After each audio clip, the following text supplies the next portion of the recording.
Good afternoon from Islamabad, and thank you so much for joining this very important webinar on CPEC in the changing global scenarios. And please, sorry, there is.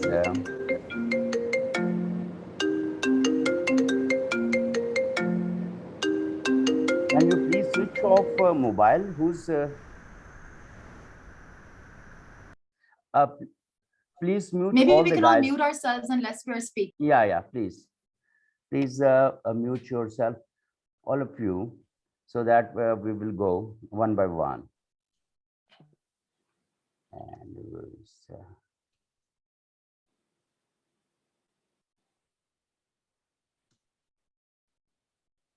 let me set some settings.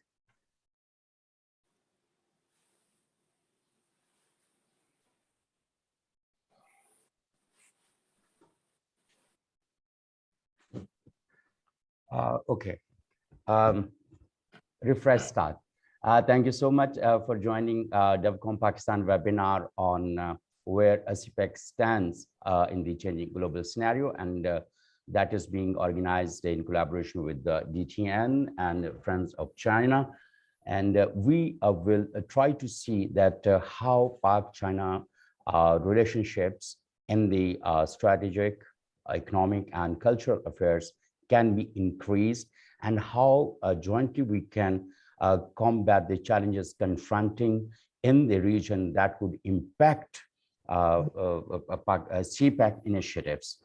And with this, we are joined with Professor Victor Gao, who is the Vice President of Center of China and Globalization.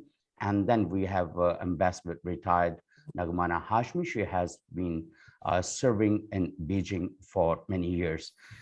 Then we will have Mr. Wang Zihai, President, Pakistan-China Joint Chamber of Commerce and Industry, Beijing, and we would be interested to know how trade linkages and trade could be increased with Pakistan, and how the trade deficit of Pakistan could be reduced. That would be the major. Because of this, we have to go to the IMF and other countries that has that has severe impact on our independent political decision making and geopolitical decision making. So we should be discussing this as well. And then we will have Dr. Najam Saqib, who is a non-resident research fellow with EastWest Institute, London, and he will also be helping us to know how the economic conditions, the emerging economic conditions in the region would impact our initiatives. And then we will have Zoon Ahmed Khan, senior research fellow and media expert from Beijing. She also worked with Center for China and Globalization in Beijing. Thank you very much, Zoon. You have also joined. And then we will have different China Studies centers established in different universities of Pakistan. And one of them is very also like in University of Peshawar, and the head of China Studies Center, Dr. Zahid Anwar Sahab, will also be speaking how these China Studies centers can contribute. And last but not least, and rather before going to other speakers, we will be also discussing very important aspect of Pak-China friendship, and strategically important, that is cultural collaboration. In the recent years, we have seen a reasonable increase in cultural collaboration, but mostly in the metropolitan areas. And we have requested culture counselor Zhang Heqing, if I pronounce your name correctly, and he will be speaking about people-to-people contact, and how cultural ties, promotion of culture ties, and expanding aid to different parts of Pakistan would increase more understanding about China. And as we understand that culture can play a very important role in getting more business ties and strategic ties. That is the agenda of today. And thank you so much once again for joining us. And we will begin with the keynote speech of Mr. Victor Kao. Please go ahead, sir. I unmute you. You are already, please go ahead. Thank you, Mr. Chairman. Ladies and gentlemen, it is my great honor, great pleasure to attend this important webinar. And for many years, I've always been a friend of Pakistan. I visited your great country back in 1985 as part of the Chinese Foreign Ministry delegation. We were met by Your Excellency, the President. We attended the discussions between China and Pakistan, which eventually led to the opening of the mountain passage, which now is a very important gateway between China and Pakistan along Cpac. And back in the 1980s, I also had the great honor of serving as the government interpreter for the visiting Pakistani foreign minister and his delegation to Beijing. We traveled to several cities in China. And then over the decades, I had some very good Pakistani friends. We are family friends and we know their family in several generations. And now Zoon is a great asset in China, promoting China and Pakistani friendship. So this is the background of my understanding, experience, and knowledge about Pakistan. And allow me to start with my personal assessment of global international situation first. And then I will zoom in on China-Pakistan. I think we are truly living in very turbulent international situation. One way to look at it is, amazingly, there are all the ingredients which, if they combine in a wrong way, will definitely lead to the outbreak of another world war. Now we have a war in Ukraine, by whatever name you call it. We have several NATO member states very much agitated in military exercise, etc. We have a country like Poland, like Hungary, like Lithuania, all declaring kind of emergency.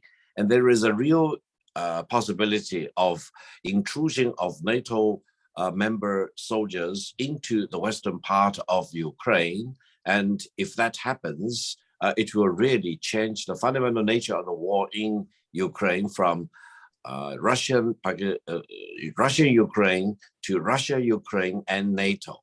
And you also have countries like Finland and Sweden, especially Sweden, which has been neutral for more than 200 years, changing their tradition, not for 1 year, not for 10 years, but for generations after generations to become NATO member states. And then you also hear clamors among the NATO member states of spreading the war in Ukraine to Russia and never stop until they overthrow the Russian government and impose, listen, this is terrible, impose 1,000 years of indemnity on the Russian people to force them to pay indemnity until they can never get off from their knees. And in our part of the world, you see countries like Japan and the Republic of Korea strengthening their alliance with the United States. You see the so-called Quad, which includes your eastern neighbor, India. And then you see strange combinations like AUKUS, for example. And there is a consistent push by the United States to ally with all kinds of countries they can find for what? For war rather than for peace. So I think we are living in the world with all the elements which may lead to the world war. Now, allow me to mention another very quick point. I think it is time for us to look beyond the horizon into the future. I hope we can look at the world in 21, 22. Now it's 2022. So Let me tell you my two extreme scenarios for the world in 21-22. The worst scenario is that there will be no world. Everything will be gone because of a nuclear holocaust. And by 21-22, there will be no more evidence or traces of Homo sapien. Everything will be gone. And where is Ukraine? Where is Russia? Where is the United States? Where is NATO? Where is the hate? Who is the victim? Who is the victors, etc.? There will be no meaning to argue about that at all. Everything will be gone. Now, we definitely want to prevent this from happening. I think while the people in Ukraine need to be saved, mankind also need to be saved. So in this sense, I think it is time for all of us to urge for peace, to protect peace, rather than to add more fuel for the spreading of the war in Ukraine. What is the best case scenario in the world 21-22? I think the best case is that by 21-22, Ukraine will be one of the wealthiest countries in Europe, if not in the world. But that cannot be achieved without Ukraine be a member of permanent neutrality, be a friend with all countries in its neighborhood, in Europe at large, in the world at large, and as an enemy of none. Now, this is very important whether the people and the leadership of Ukraine have that sufficient amount of wisdom to make that complete change of heart, leap of faith into the world by 21-22, when Ukraine will be one of the wealthiest countries. We do not know. So let's work, and the best case, of course, should be strived for, and the worst case need to be avoided. Allow me to zoom in on China-Pakistan relations. China-Pakistan remain the staunch friends and partners and ally, if we use that term, with each other. It is so encouraging to me that in the world of great turbulence and great uncertainty, one thing, as far as I'm concerned, is certain. It is carved in stone. That is the brotherhood, the sisterhood, the eternal good neighborliness and friendship of China and Pakistan as two countries, and the Chinese people and the Pakistani people as two great nations. Now, we not only need to continue to do our homework to make sure that Pak-China friendship is not only strengthened and reinforced, especially because the world around us is changing. So many countries are pulling India into their partnership. They want to use India onto that bandwagon of hostility against China. And India has two large neighbors, China to its north and Pakistan to its west. So in that changing sand of geopolitics involving your easterly neighbor and our southerly neighbor, what can we do together to make sure that regional peace is protected and war is not spreading out in our backyard, for example, and how the Chinese people and the Pakistani people can be protected from the scourge of war or surprises of military attacks. And increasingly, the war that will happen, if any, will be highly coordinated by space, sky, land, sea, and surface. So it will be a very comprehensive, very integrated warfare. Now, the war that may happen in our neighborhood will be much more sophisticated than the Russia-Ukrainian war that we have witnessed over the past 90 days or so. So let's be prepared. This is no time for child's play. This is no time for imagination or romance, for example. This is the real time for hard work, for sweat on your brow, to really prepare for the worst that may be possible coming. Now, in this regard, I think friendship and brotherhood, sisterhood of China, Pakistan will be extremely important. So let's do our work to improve and strengthen and reinforce our friendship and partnership in every way possible. People to people, government to government, military to military, government to government, and the whole society to the total society, for example. And in this regard, allow me to raise one humble request.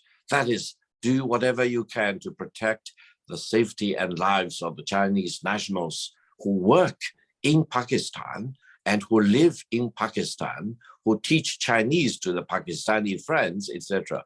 Because any more reports of the Chinese people being massacred in Pakistan will really turn the great sentiments of the Chinese nation towards the Pakistani nation upside down, because we really consider Pakistan to be such a staunch friend and ally, and we treat the Pakistani people as our brothers and sisters. We know those culprits are very small minority. They do not belong to the Pakistani nation, but such horrendous killings of the Chinese nationals will really hurt the Chinese people. So I urge the Pakistani military, the government, society at large to do whatever you can to help those Chinese nationals or tourists in Pakistan as far as protection of their lives are concerned.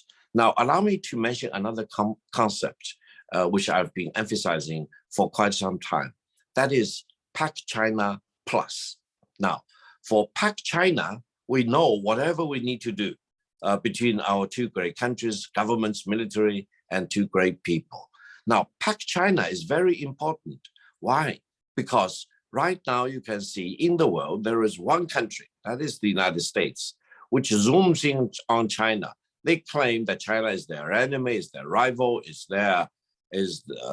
out there to disrupt the international order, for example. They are seeking their friends of all colors and shapes and forms to form anti-China hostility and partners. But they will be doomed to failure. Why? If you listen very carefully to what Secretary of State Blinken has to say about the newest form of the US government's China policy, first of all, he didn't mention anything new, anything substantive. It's a repetition of the old remarks of the previous three US government administrations. Then he probably talked more about China-US cooperation or areas of common interest rather than only focusing on anti-China and hostility against China. We need to pause and ask why this major shift in the official US government position against China. We cannot be fooled, of course, by some of the misrepresentations, false accusations, of course. But let me share with you why I come to my conclusion. I think, and I conclude for sure, that the military of the United States and the government of the United States, including those anti-China elements, have concluded that, first of all, war between China and the United States is not an option after all. Why? Because both China and the United States are fully armed as far as nuclear warheads are concerned. They are on highest strategic alert all the time. And any war between China and the United States, anywhere, for example, involving South China Sea or the situation across the Taiwan Strait or East China Sea, will not be able to be controlled to conventional warfare. It will soon escalate out of control. And eventually, in no time, probably just a couple of minutes, if not, dozens of minutes, China and the United States will need to stare into each other's eye and prepare for Armageddon. And Armageddon between China and the United States will not only destroy both these countries and the whole world as a whole, mankind as a whole. So I think we need to pause, and both China and the United States, we need to figure out whether they have the national will to go to the hilt and really destroy each other and in its turn destroy mankind. Let me tell you, China is fully committed to protect its sovereignty and territorial integrity, including Taiwan, including the South China Sea, etc. Whether the United States government or establishment have that commitment to destroy themselves when they try to destroy China, let's remain to be seen. I hope both Beijing and Washington will be very, very careful, will calm down. Now, the other thing is that some people are scared that so many other countries are joining the United States, etc. But don't forget, back in 1950, Can you believe it? That is more than 70 years ago. In 1950, when the United States fought this war in Korea under the banner of the United Nations Army, for example, ganging up almost 18 countries, sending troops to Korea, and more countries, more than 2,000 countries, which sent in military support, logistics support, intelligence, etc. You're talking about one China standing alone in facing the US troops, the fierce, strongest US troops, plus all the troops it can find, Britain, NATO members, for example, fighting on the Korean Peninsula. Now, do you know what happened?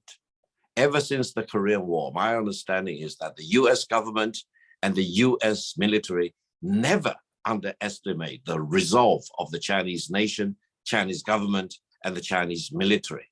Why? Because they know for sure that they cannot afford to miscalculate. They cannot afford to bluff in front of China. They cannot have another General MacArthur in their ranks, because that will really pierce the veil of the superiority and the invisibility of the United States, of the US military. And there is no point, because the United States will not be made stronger as a result, and both China and the United States may be destroyed together with mankind as a whole. So I think we need to see the shifting sands in the world. We need to see the hurry of the United States in lining up all the countries possible. But allow me to say, they will fail in this regard. Why? Partially because China and Pakistan are the stalwart countries together, forming their partnership and brotherhood and sisterhood. And then, allow me to emphasize, in my eyes, Pakistan is not only a proud Muslim country, and I really take great pride in knowing so many proud Muslim friends, for example. I highly respect their religion, their tradition, their culture, etc. Pakistan is only very well known in the Arab world and in the Muslim world, throughout the country, throughout the world. So I hope it is time for Pakistan to step up to say, yes, among all the countries in the world, we Pakistan and we the Pakistani people know China, know the Chinese military, and know the Chinese people more. And we know China as a friend. The Chinese nation are friends. China is Muslim-loving, Islam-loving people. And China respects Muslims and respect Islam. I think this is time for us to bring the message of China-Pakistani friendship and partnership, not just between our two peoples and to our two countries, our two militaries. It is time to start with Pakistan, a movement on the international stage like Friends of China. Because if there are any friends of China, it is the Pakistanis to start with.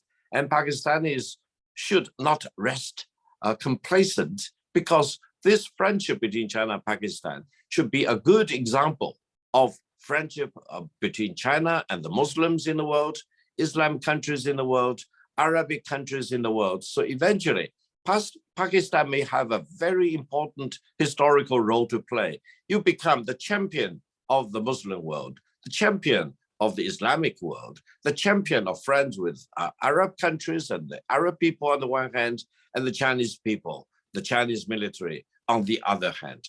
I think this Pak-China Plus movement is highly necessary, is highly timely, and this will really enhance the understanding among the Chinese people, the Chinese government, the Chinese military, which have dedicated generation after generation to our friendship and partnership and brotherhood and sisterhood to a higher level of analysis, because we will know for sure that China is not standing in the world alone. China represents peace, stability, friendship. We never betray our friends. This is very important. We are not like the United States, which kept moving from betraying and friends, etc. I think one of your former Pakistani president quoted another saying, which I always use, that is, it is dangerous to be an enemy of the United States, But it is more dangerous to be a friend of the United States, because why? They keep changing between China and Pakistan. I hope we never change. We are always brothers and sisters. We are always partners. We are eternal friends in the world today and tomorrow. And it is time for us to promote Pak-China friendship and the new version, the version 2.0, if not 3.0, that is Pak-China Plus. Thank you very much. Thank you very much, Professor Victor Gao. Wonderful and a very impressive points you have pressed upon. But one supplementary question, and I believe like this shall be taken in a very strategic way.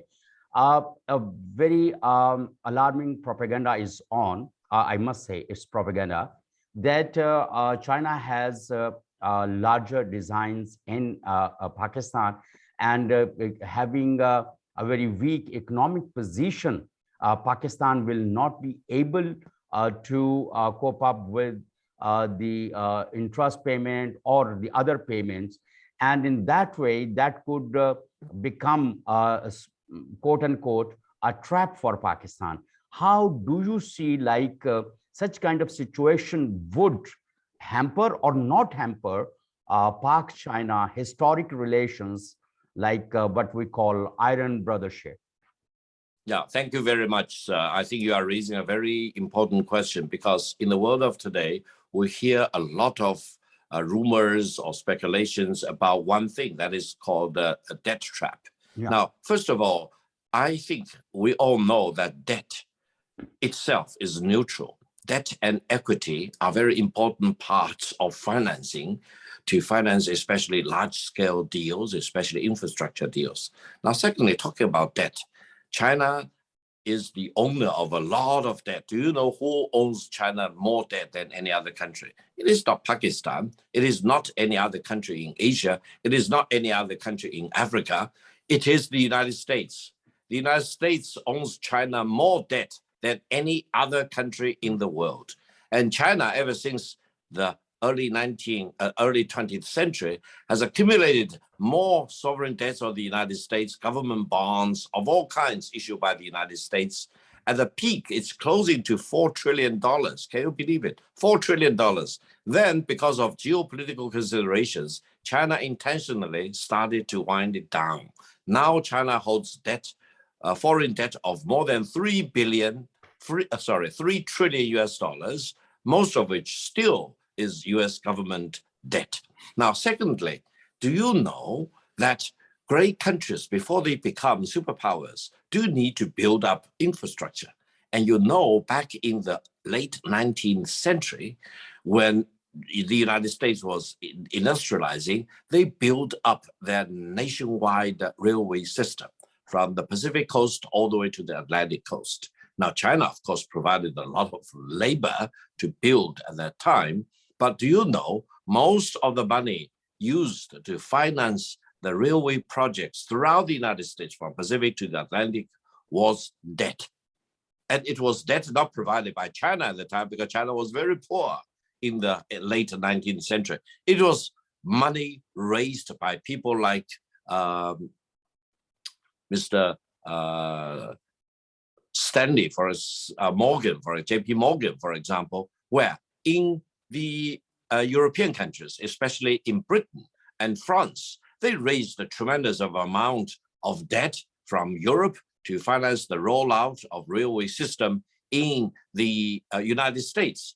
Allow me to mention, many of these debt instruments were never paid back by the United States to their debt holders in Europe.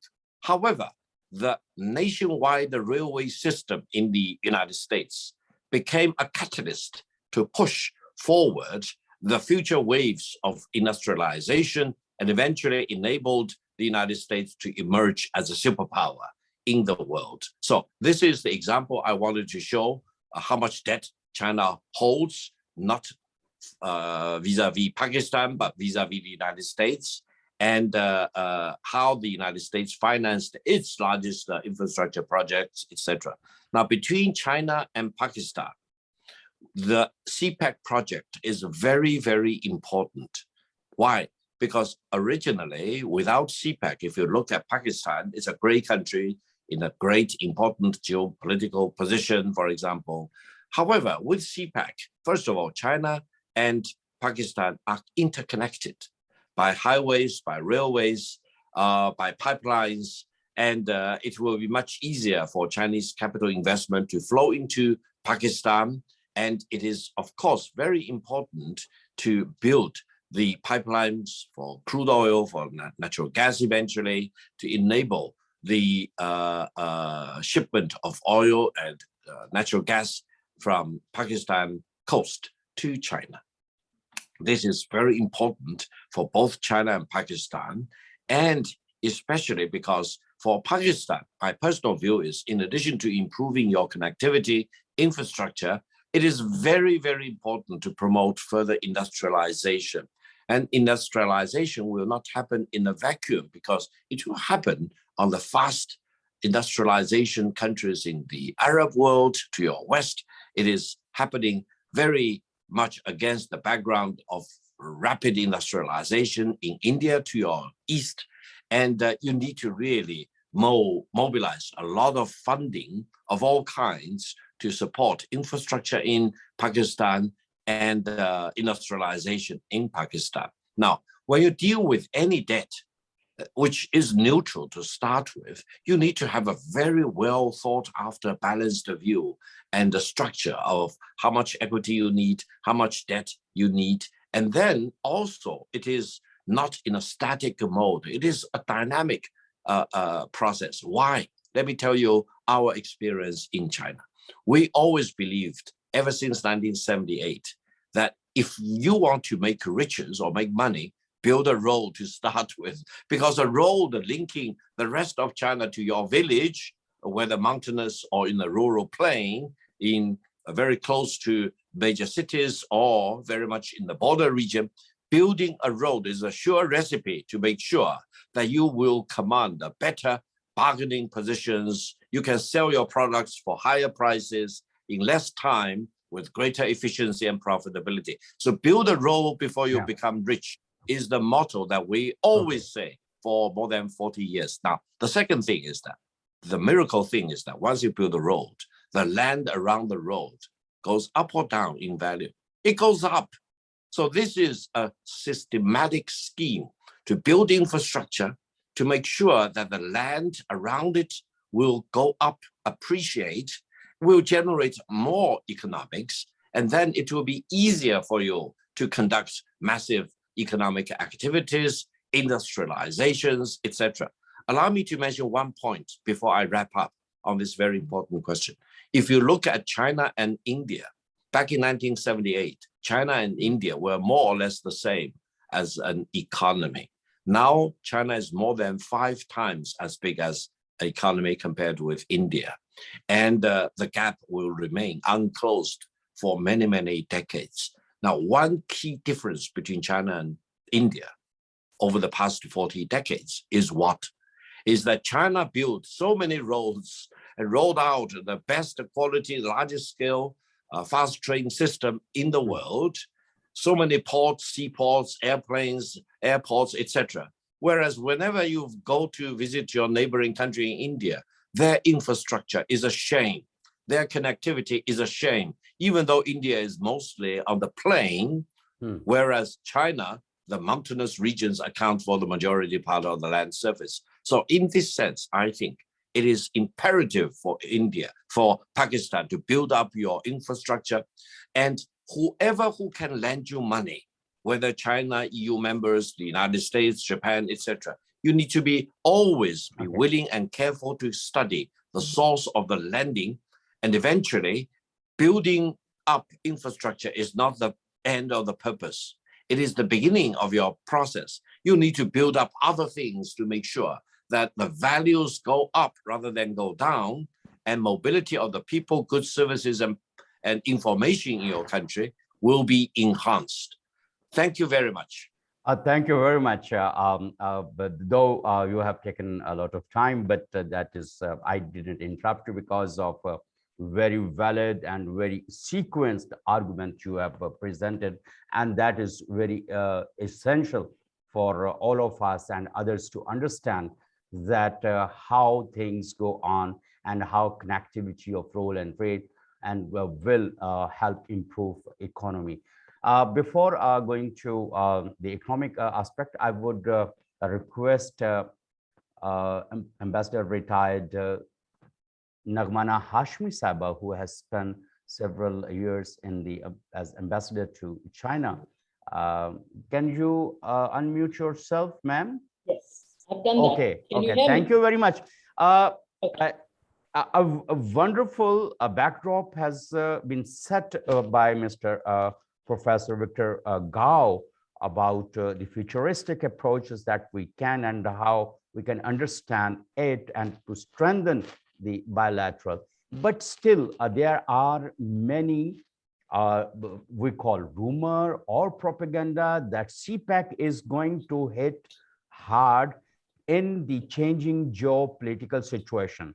I have spoken to certain intellectuals in Pakistan. They said there would be serious consequences because of two reasons. One, the weaker economic situation of Pakistan.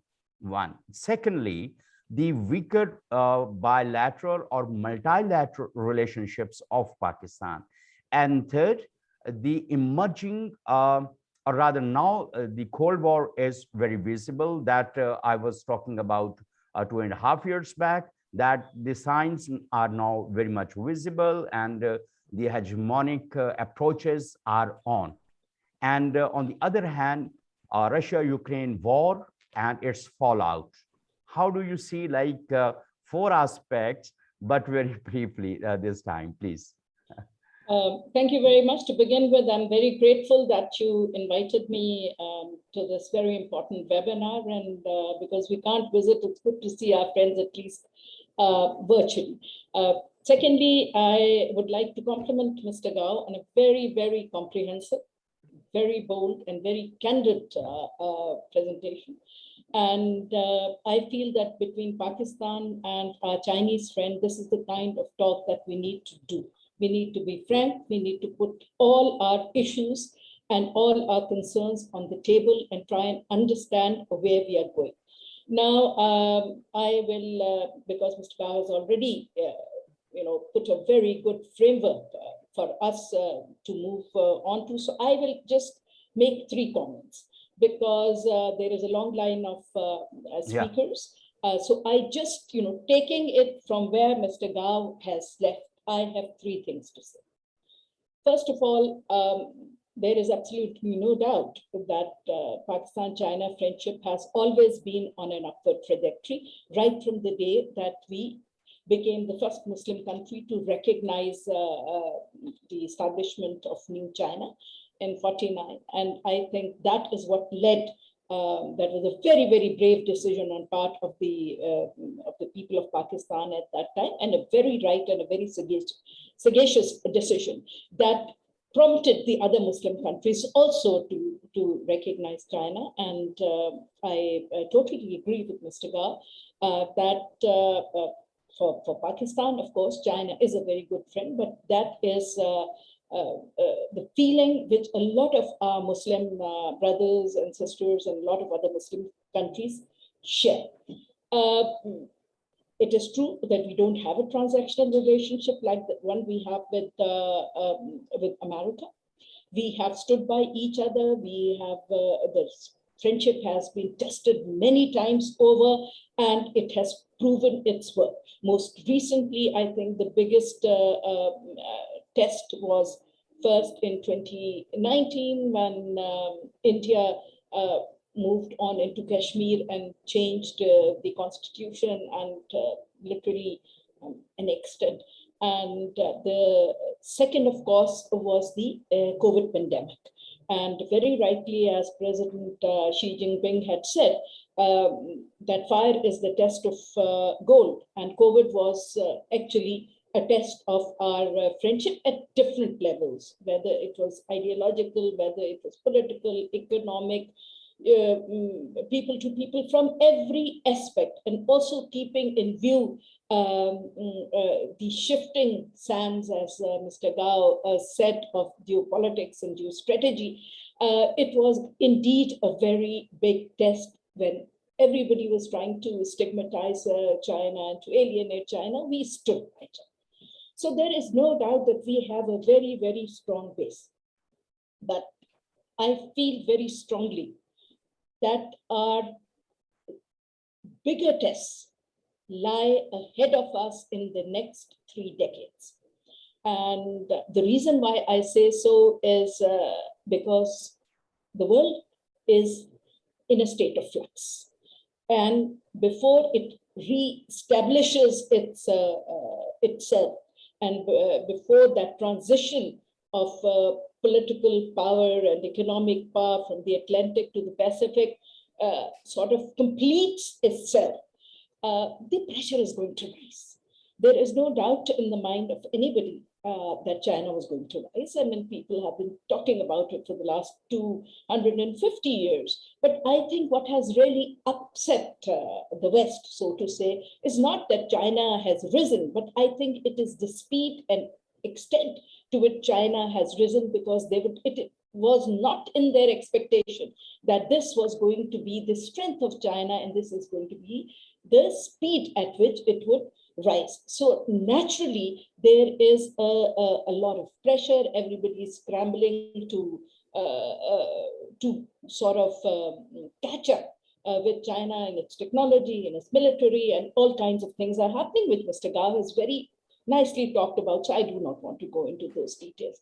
But as that competition increases, as that confrontation between the West and China increases, the pressure will also be felt in Pakistan, because they know that Pakistan is standing like a solid rock with China. They also understand that when Pakistan hurts, China hurts. And they also understand that we are, we're protecting the southwestern borders of China. We are protecting that very strategic sort of boundary of China. So naturally, when they can't directly hurt China, the pressure comes on Pakistan. And we have seen that. All this criticism, all this negative propaganda that is going on against CPEC actually is not against CPEC. Putting Pakistan in the FATF,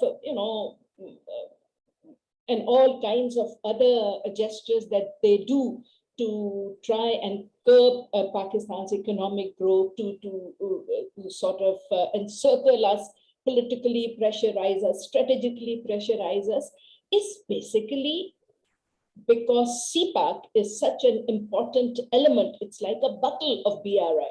Without CPAC, BRI does not make sense. The connectivity actually goes through the buckle of CPAC. Fine. So therefore, we see. So I feel that the next 30 years are very, very important. Fine. Because that transition will just one thing, because we are very short of time. In fact, I am winding up. Very specific questions I have asked. One, given the political. Can I give you the answers? Please. Just 2 minutes. Please, ma'am. Please. So I think what is required to face what is awaiting us in the next 3 decades till China actually attains its rejuvenation is a long-term understanding and strategy, and I call it Vision 2050.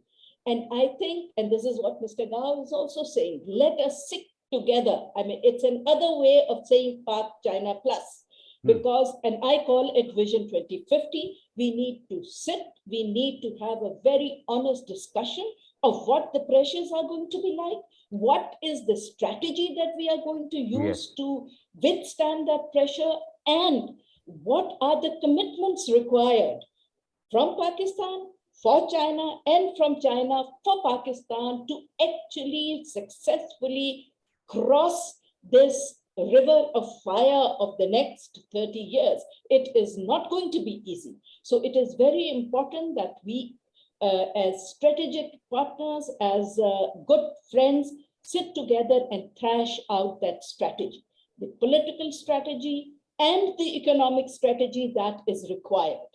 And because Mr. Gao was very frank, I will also be very frank here. A destabilized Pakistan, an economically weak Pakistan is not going to serve any purpose of China.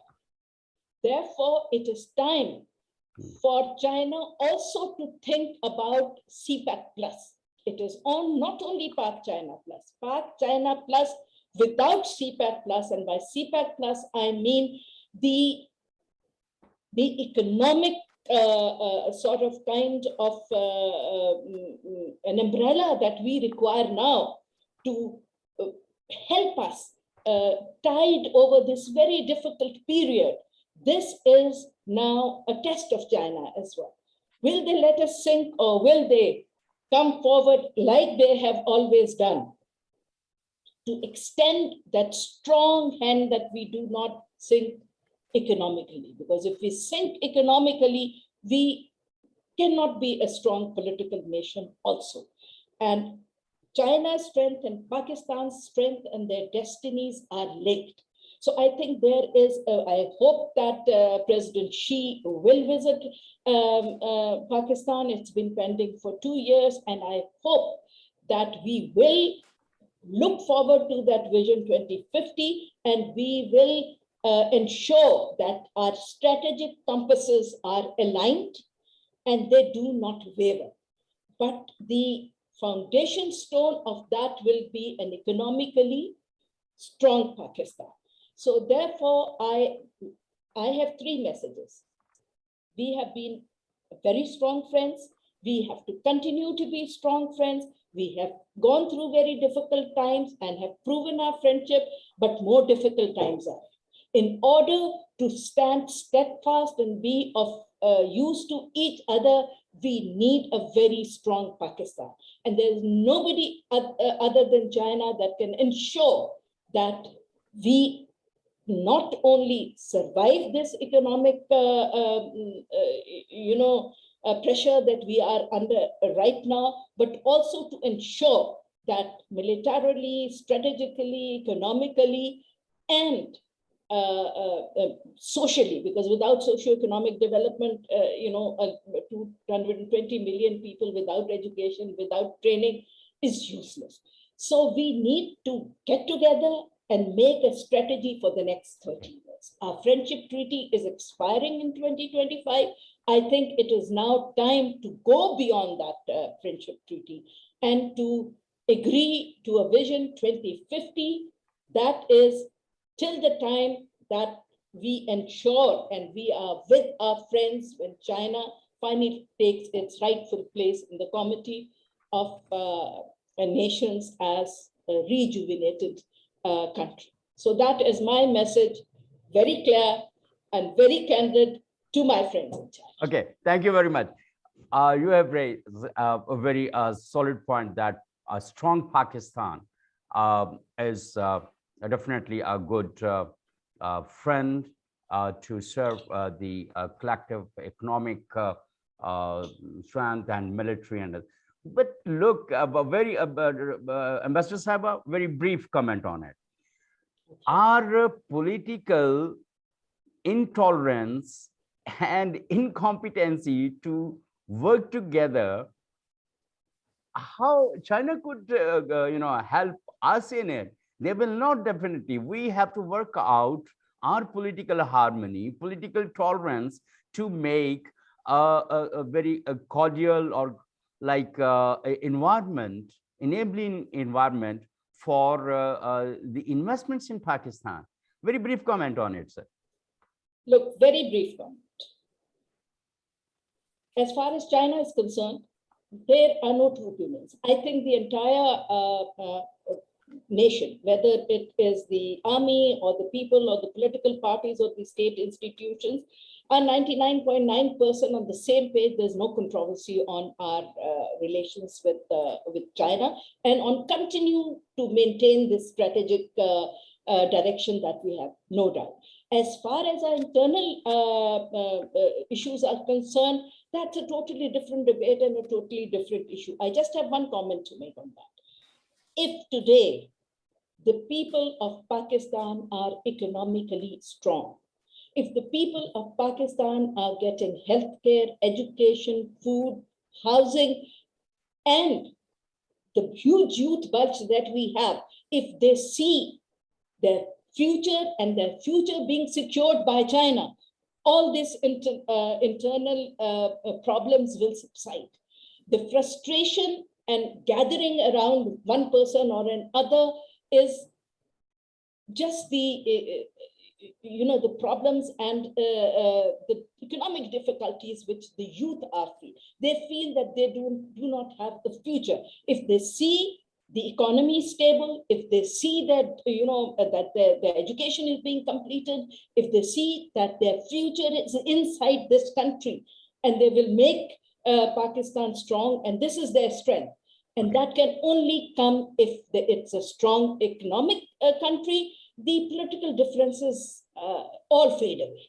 Okay. And that can only be ensured, I think, under the present circumstances by China. Okay. Okay. Thank you, ma'am. Thank you for a wonderful conclusion. Now, because now I will move on to Mr. Wang Zihai, who is the President of Pakistan-China Joint Chamber of Commerce and Industry. And sir, I unmute. Yes, please unmute yourself. Yeah, thank you very much. Now we have moved towards like more economic strategies. How do you think, what is the scope of trade to strengthen economies, and how the bilateral trade and scope of trade is there, and how both countries can collaborate and work together? Please go ahead, Mr. Wang. So thank you so much, Mr. Munir, and Excellencies, very good afternoon. So it's my great pleasure to be passed in this nice function. And also I'm so impressed by Mr. Gao and Ambassador Hashmi to that so impressive the points talked. So in the last 70 years, I was in Pakistan. So I witnessed the friendship between Pakistan and China. And also I saw that industry cooperation between the two countries going the depth. And also I aware so the potential of industry cooperation between the two countries. So meanwhile, as the president of Pakistan-China Joint Chamber, I also can aware there are still some issues between Pakistan-China business collaboration. For example, so our trade relation compared with our political friendship relation still have some big gap. It's not as much high as the political friendship. This is number one. Number two, so our especially Pakistan trade deficit is still high with China. That is how to further remove this, or remove the gap of this trade deficit is still the big task. But after the CPEC, so I have the more confidence. So the rapid progress of the CPEC has given Pakistan is a more concrete understanding of the strengths and the culture of Chinese company. So in this regard, both Chinese and Pakistan, so I will be the main player of the collaboration. Both countries shall play the roles of the master and jointly push Pakistan-China industry cooperation to a new high. So before that, I just respond, I fully agree with Mr. Gao for the security concern. You know, we are in the business community. One bomb blast can stop thousands delegation. Can you believe that? All of our efforts were made. They are ready to go to make the market survey for the joint ventures, but one bomb blast stop everything. So this is our humble request. This is the top one issue now between Pakistan and China industry cooperation. So this is the number one. Number two is that This is also, I see something to Pakistani business community, give full play to the rule of the second phase of China-Pakistan Free Trade Agreement. So according agreement, Pakistan exporters can enjoy tariff treatment of 313 that the products to China. This will reduce 0 to 5% in 10 years. Most of this that the products are export advantage in Pakistan. I just take one example of the rice. Pakistan rice imported to China that crossed 400 million US dollars in 2021, up 133% year on year. So this is according Pakistan that PBS, Pakistan export food, weather, and leather products are also booming due to this FTA. But frankly speaking, a lot of businessmen, they are not aware of this strength of FTA. They do not know how to use this strength of FTA to open China market. So this is the fully training on the FTA is required to business community. Number two is that repositioning Pakistan industry situation. So what I'm seeing in repositioning is that especially after the first phase of the CPEC, Pakistan industry situation have the big changes. Previously we are short of the power, but now we have the power. So some industry which is not feasible in Pakistan previously, for example, ceramics, bauxite, manufacturing, this is not feasible. But after the CPEC, you see ceramics are made in Pakistan and also quite feasible. A lot of industry similar like this, we need that repositioning or re-evaluation of Pakistan. What would be the strengths? This is the question mark. Secondly, also Pakistan shall meet the global industry transfer structure. You see in the history, industry transfer from USA to Japan, from Japan to South Korea, from South Korea to Singapore and other countries, from these countries to China. Now is the time from China to Pakistan as well. So all we have made that the CPEC infrastructure is ready to receive this industry reallocation from China. But whether our industry have ready for take this advantage, this also we need that thing. First, we are not fear of the China technology. So China technology can be, you have play with that stronger, you self will becoming the stronger. Just like a China market, we take technology from Japan, from Korea, from USA, but we do not defeat. Finally, now we are competing in the same stage. Similarity of Pakistan, that means to do more joint ventures with Chinese company. You see recently China Automotive and Master, they export the first right-hand automotive from China brand from Pakistan to other countries. What does it mean? So that means China Motor is in Pakistan has been becoming their right-hand automotive production base. That would be export from Pakistan, made in Pakistan product we are going to the world. Similarity, now that the double star long march dyers and the service, they are doing the same. After their production, they will be export these dyers from Pakistan to USA. So this is a very potential that being in the area that is which is we should focus on. So number three side, that means Pakistan have another gold mine. That is with the young, energetic youth populations. So according to that data, Pakistan have more than 48 million, almost 22% of the youth between 18 and 30. So this is the great numbers. So you compare, we just take example of IT industry. This is the IT and ICT industry. How much India export?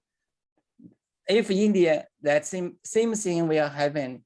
So in Pakistan, so according to the data, we see that now that 80 year on year was surged the 29% year on year, and also up to maybe 2.1 billion.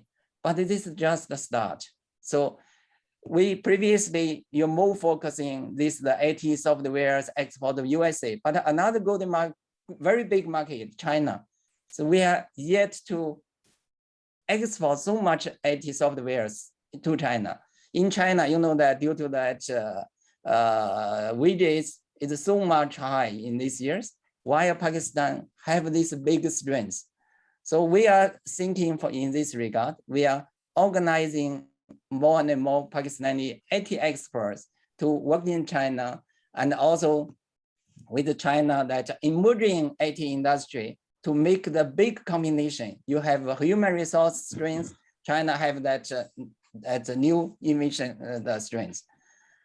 So I believe that with the efforts of country institution like the Devcom-Pakistan, delegate to Pakistan-China cooperation, we believe Pakistan-China cooperation, industry cooperation will be going in the days and have a bright future. Thank you. Okay, thank you very much, sir. Just one thing I want to ask Mr. Zihai. And there is an impression that the Western companies pay more to the software development companies and the IT experts than China. Is it true? Because I'm not into this field, but I just heard this kind of perception. Mr. Wang. Yeah, this is the market situation. I think almost same level now. You know, most of the Western that this software company like that Microsoft and all of the companies, they have the big that base in China. They are in same market. Chinese company are competing with them. That they see the same situation. I think this is the same thing happening for Pakistani experts as well. Okay. Okay, thank you very much. I will come back to you for some other questions if our audience they have some. And now I would move to Mr. Zhang Heqing, the cultural counselor of Embassy of China in Pakistan. Please unmute yourself. And we are now we have moved to the third phase of our. Please unmute yourself, Excellency. Unmute yourself. Mr. Chang, unmute yourself.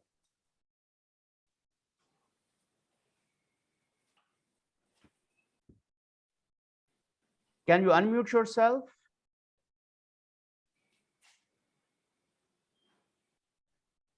Mr. Zhang, do you hear me? Yeah, he is, and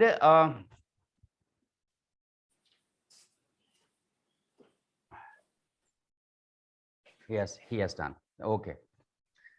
After this, I will come to you, Najam Saqib Saab, to have your point of view on all three aspects that we have: strategic and political fallout, and then the economic conditions, and then of course like people to people and the cultural context. After Mr. Chang, that I would request you to deliberate on these three aspects. Excellency, cultural counselor, my question is, like we have seen certain suggestions and perspective and context of strategic affairs and in the given emerging geopolitical situation in Pakistan. Then we have talked about the economy and trade, and usually it depends on the most people-to-people contact and understanding of each other's culture. And I have seen and heard about that most of the people living in the metropolitan areas, they have a good understanding of each other. Chinese understand Pakistanis' living habits and working habits, but in other cities, for example, Sialkot is the hub, and the Gujranwala is also industrial hub of different type, and then such kind of. But there is less exposure of Chinese culture and living traditions. How we can cope up or bridge this gap, Excellency? Good afternoon, Mr. Munir and Excellencies and distinguished speakers, friends, ladies and gentlemen. In answering your question, the things that let me just going back, dating back to the China-Pakistan culture exchanges. Actually, as far as my knowledge is concerned, that about 30 years ago, China and Pakistan signed the culture exchange agreement in Rawalpindi, and now we have these culture exchanges and cooperation have lasted for about 60 years. Just a couple of days back, two countries have celebrated the 31st anniversary of the diplomatic relationship between our two friendly countries. And we both of our China and Pakistan enjoyed a long friendship, which can be dated back to at least 1,600 years. With that, we have the ancient Silk Road, and after the founding of the new China and Pakistan, we have constructed the Karakoram Highway. Mr. Wang Zihai may be quite aware of that. And so about 6 or 7 years ago, China and Pakistan under the Belt and Road Initiative, and we have started the initiative for the Cpac, which is quite good. And so far, I think it's about 25 billion Chinese dollars have been invested in this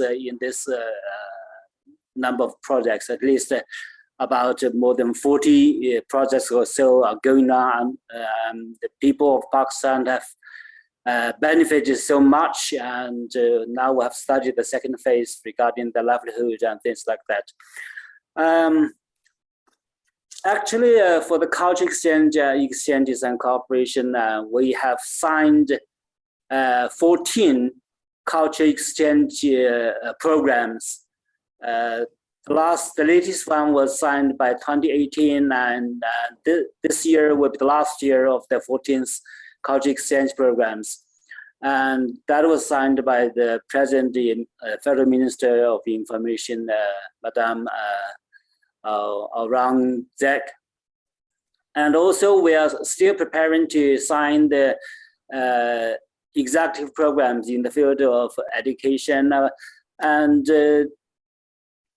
for the top designing or the salient designers of the between our two countries, we have actually made arrangements for signed and going to sign different agreements and MOUs in the fields of culture, arts, tourism, sports, youth, and TV drama, things like that.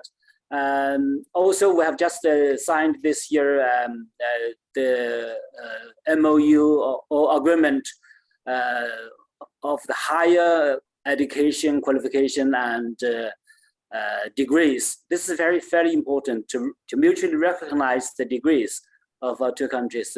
As you may probably know, that at a normal year of normal years, I mean not including this pandemic or COVID, because it's very special. We have 28,000 Pakistani students studying in China. That is, the Chinese government has provided lots of scholarships for the students of Pakistan. And also now we have China Culture Center here, and I'm also concurrently the director of the China Culture Center. And we have 5 Confucius Institutes and 2 Confucius classrooms here. But you may probably know a month ago, the brutally terrorist attacks against the Chinese teachers and Pakistani friends at the Confucius Institute at Karachi University, and 3 Chinese teachers and 1 Pakistani driver died during the terrorist attacks. But as mentioned by Mr. Wang Zihai just now and Professor Victor Gao, that we do hope, we have expressed our condemnation and indignation of this terrorist attacks, and we hope the Pakistani government will be making a thorough investigation regarding this terrorist attack, and also try whatever efforts to bring this culprits and evil resources behind this accident. We do hope that the Pakistani government and the military will take necessary measures to safeguard the safety and security of the Chinese nationals here, since we are brothers and sisters, and we are here to help our Pakistani friends, and we are doing the Cpac, and we're doing so many projects here. We hope that all the institutions and organizations and Chinese nationals can be well safeguarded. So regarding the culture exchanges and cooperation, and we hope this COVID-19, the pandemic, will be over as soon as possible, where you can bring more and more Chinese culture programs here in Pakistan. We're going to expand more and more cultural resources to different provinces and different cities. And I have been here in Pakistan for more than 3 years, and I have visited Port Gawada and Karachi and Lahore and Peshawar and GB area and other places. As I know that I found through my visits that people in the remote areas may not be knowing too much about Chinese culture, and also actually the economic development is not so well advanced. So we're trying to provide some basic things, and we have been investing in the culture areas to invest more for those poor areas, those poor people, and my heart is also with them. And whenever I go, I always bring something like students' need to satisfy the students' needs, and also we exchanges and bring more projects or events with the local cultural organizations. We're trying to bring more. And since Pakistan, I remember during the 70s and 60s of last century, Pakistan is quite well developed in the field of film industry. But this year's your film screens are reducing to a very low level. And over the past 40 years, more than 40 years, China is getting better. And China is also advancing in various areas of culture, arts, tourism, things like that. We're trying to make use of our utensils and facilities to try to help our Pakistani friends. And we have last 2 years back, we have brought one Pakistani film to the Chinese cinemas, and it's quite screened throughout the cinemas of China, and it's quite well welcomed. And we're trying to bring more Pakistani films to China, and also to bring more films from China here in Pakistan to be screened here in different cinemas, to let Pakistani friends and brothers and sisters to know more about the Chinese culture. And actually, as mentioned by the keynote speakers and Dr. Ambassador Hashmi and Victor Gao, and there are actually rumors and smears against Chinese. And as far as you know, through the exchanges and cooperation between our two friendly countries, we are ironclad friendship. China is not a threat to the world. China is a driving force to safeguard world peace and security. So no matter what we do, we are just for the exchange and cooperation on a very equal basis. Thank you. Okay, thank you very much, Excellency. Wonderful, and certainly we have acknowledged China's contribution in culture promotion and in film entertainment, and also you mentioned about students that China government has funded for their higher education. But so in the there is another surge of COVID cases in, and about 40 cities of China has already been locked down. What do you think, like how long it would take to open again China for Pakistani students, visitors, and trade? What do you foresee, sir? Actually, we're all very much concerned about this COVID-19, and ever since this occurrence of COVID-19, all the stops have been paused throughout the world, and all the other fields have been very much affected by this. The Chinese government has been taking or giving very priority to the international students, including the students of Pakistan. And as far as I know, that since 2 years ago, I have been very much involved in trying our concerted efforts to bring the Pakistani students back to China. And ever since that, the Chinese government has paid a very important attention to the Pakistani students. As Pakistan and China were ironclad friends, we take Pakistan as our first experimental approach to bring Pakistani students back to China. And by the end of last year, we have the Chinese government has opened a certain way of policy to try to bring step-by-step students of Pakistan to go back to China. And the first phase is about 251 students to get back to China. And this is very important, as China is a big country. We have 1.4 billion population. If COVID-19 pandemic cannot be controlled or contained in a good manner, and this will be a huge disaster. 1 million people died in the United States. That is a disaster. So China will never allow such disaster to happen. So at the same time, we have to take effective measures to contain this pandemic.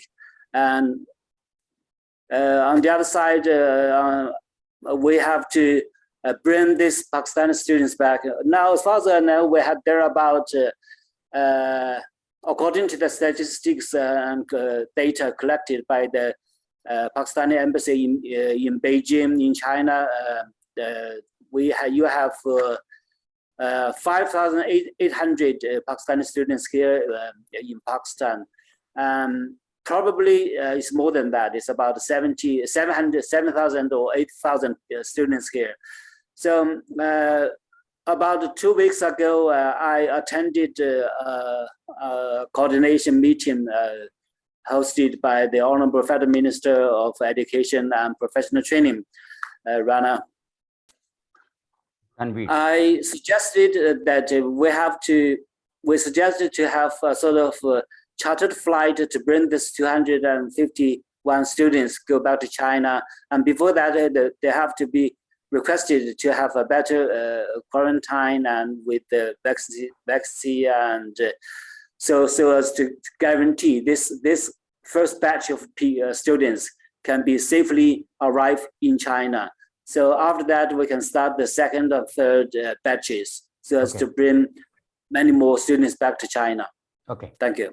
Thank you very much, Excellency. Now I would move to Dr. Najam Abbas, who is a Senior Research Fellow at the EastWest Institute, London.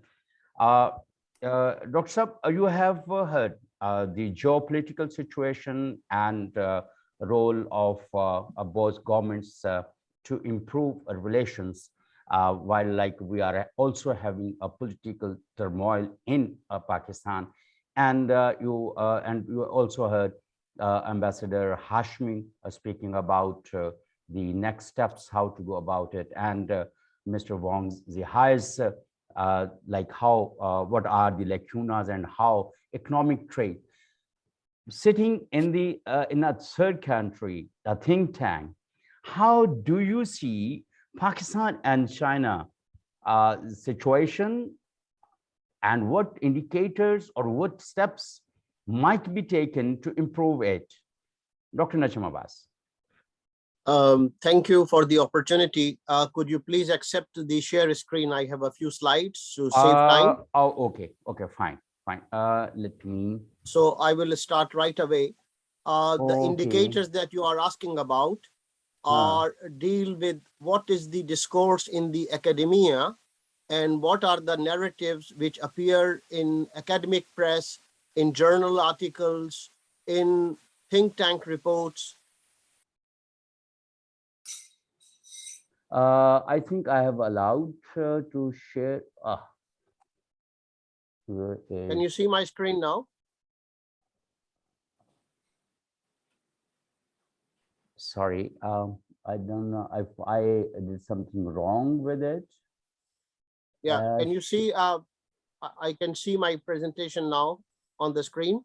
Okay, please. Can other people see my presentation? No. No, I don't appear. Then I have done something wrong. Let me see. Where is Here it says that I am sharing. yes. So it means that it has accepted. The program has accepted. Fine, but I can't see myself. Like what? Where let me see. Okay, no worries. I will start. So there are a few questions that we need to raise, and of course, because of the shortage of time, we cannot address all of the questions. Okay. The first is how we are going to project the CPEC in a changing global scenario. One possible step is to look at what is the discourse that has been generated. The program initiated in 2013, so next year will be the 10 years in 2023. And we need to ask ourselves if the discourse has been dangling between doubts, much of doubts and less of discernment. The second question which we need to ask is, will the narrative of the Peking-Pakistan partnership discuss more about the profits, the fallout, and the windfall for urban areas as well as remote areas, and does not remain pinned just to discuss the pitfalls or the misperceptions. The next question is to bring clarification between the rhetoric about CPEC and the reality, and where the CPEC trajectory will lead Pakistan-China friendship when 10 years complete in 2023. Will people speak about conflict, polarization, entanglement, or confrontation, or instead they will be speaking about cultivating partnerships, providing empowerment, enhancing economic growth, and developing competencies?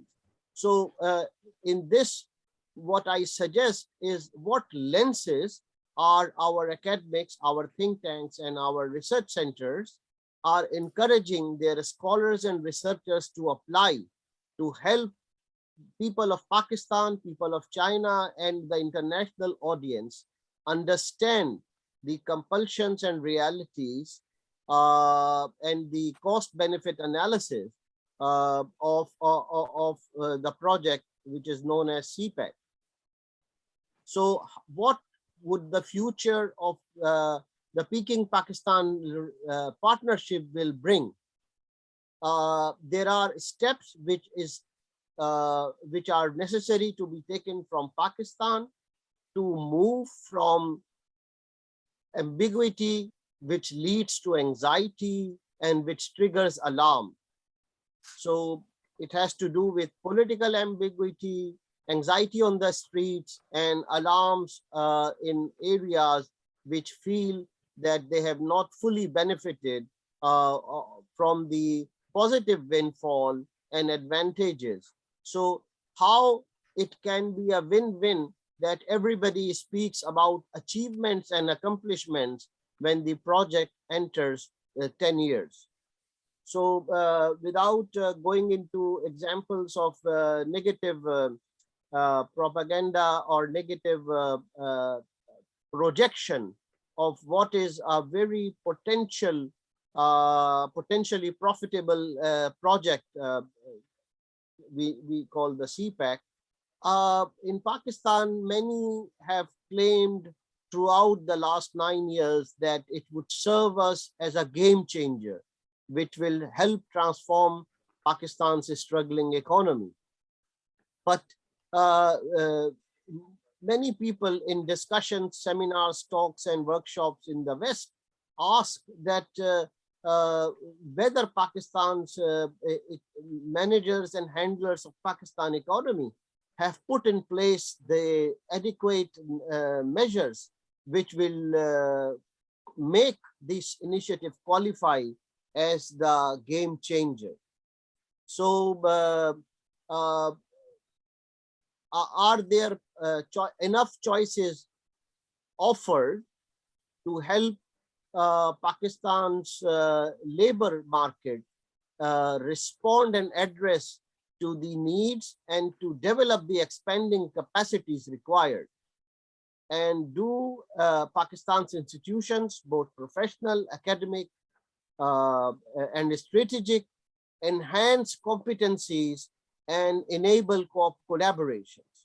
So this is these are the points I am bringing on the table for the range of decision makers which we have in today's forum, that what we are doing to expand capacities and enhance capacities and enable more rewarding engagement and collaboration. And we also need to look at the quality of research which Pakistan's 187 HEC approved universities and several other unapproved universities have been conducting, and whether they have been precise, whether they have been focused, and whether they have been nuanced in producing what lessons Pakistan's academia, intelligentsia, intellectual circles, opinion makers, and decision makers can draw from.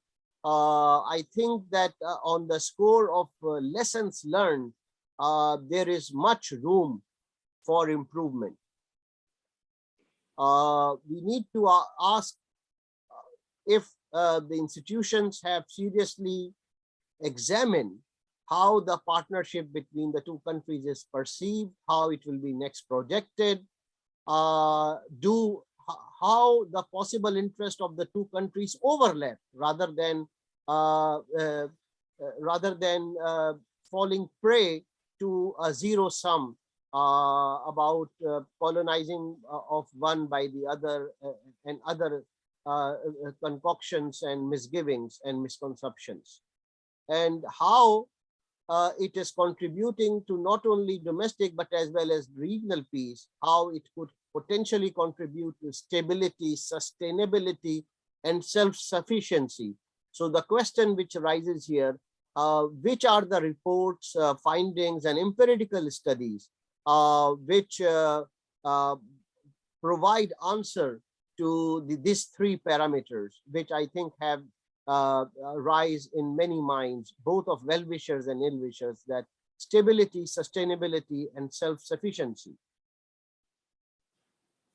So what is needed to be done when this partnership is entering soon the 10th year is to change the lenses and raise the bar and bring the level of discussion by changing the set of distorting prisms which put the Pakistan-China partnership in a rather tainted and biased picture.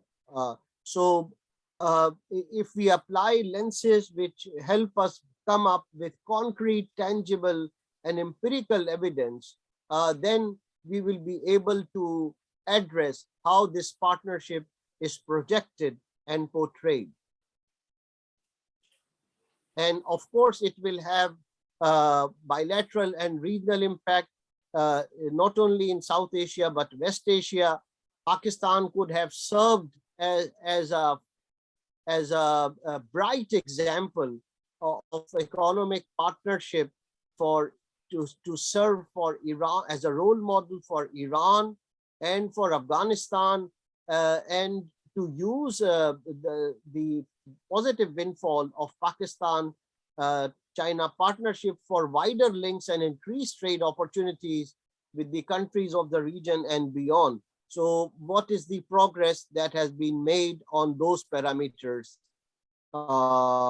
And we need also to think about curtailers of competency, which somehow complicate benefiting from the positive advantages, and what Pakistan can do to use the benefit of such investment to increase its competitiveness and its competitive ranking in the global sphere.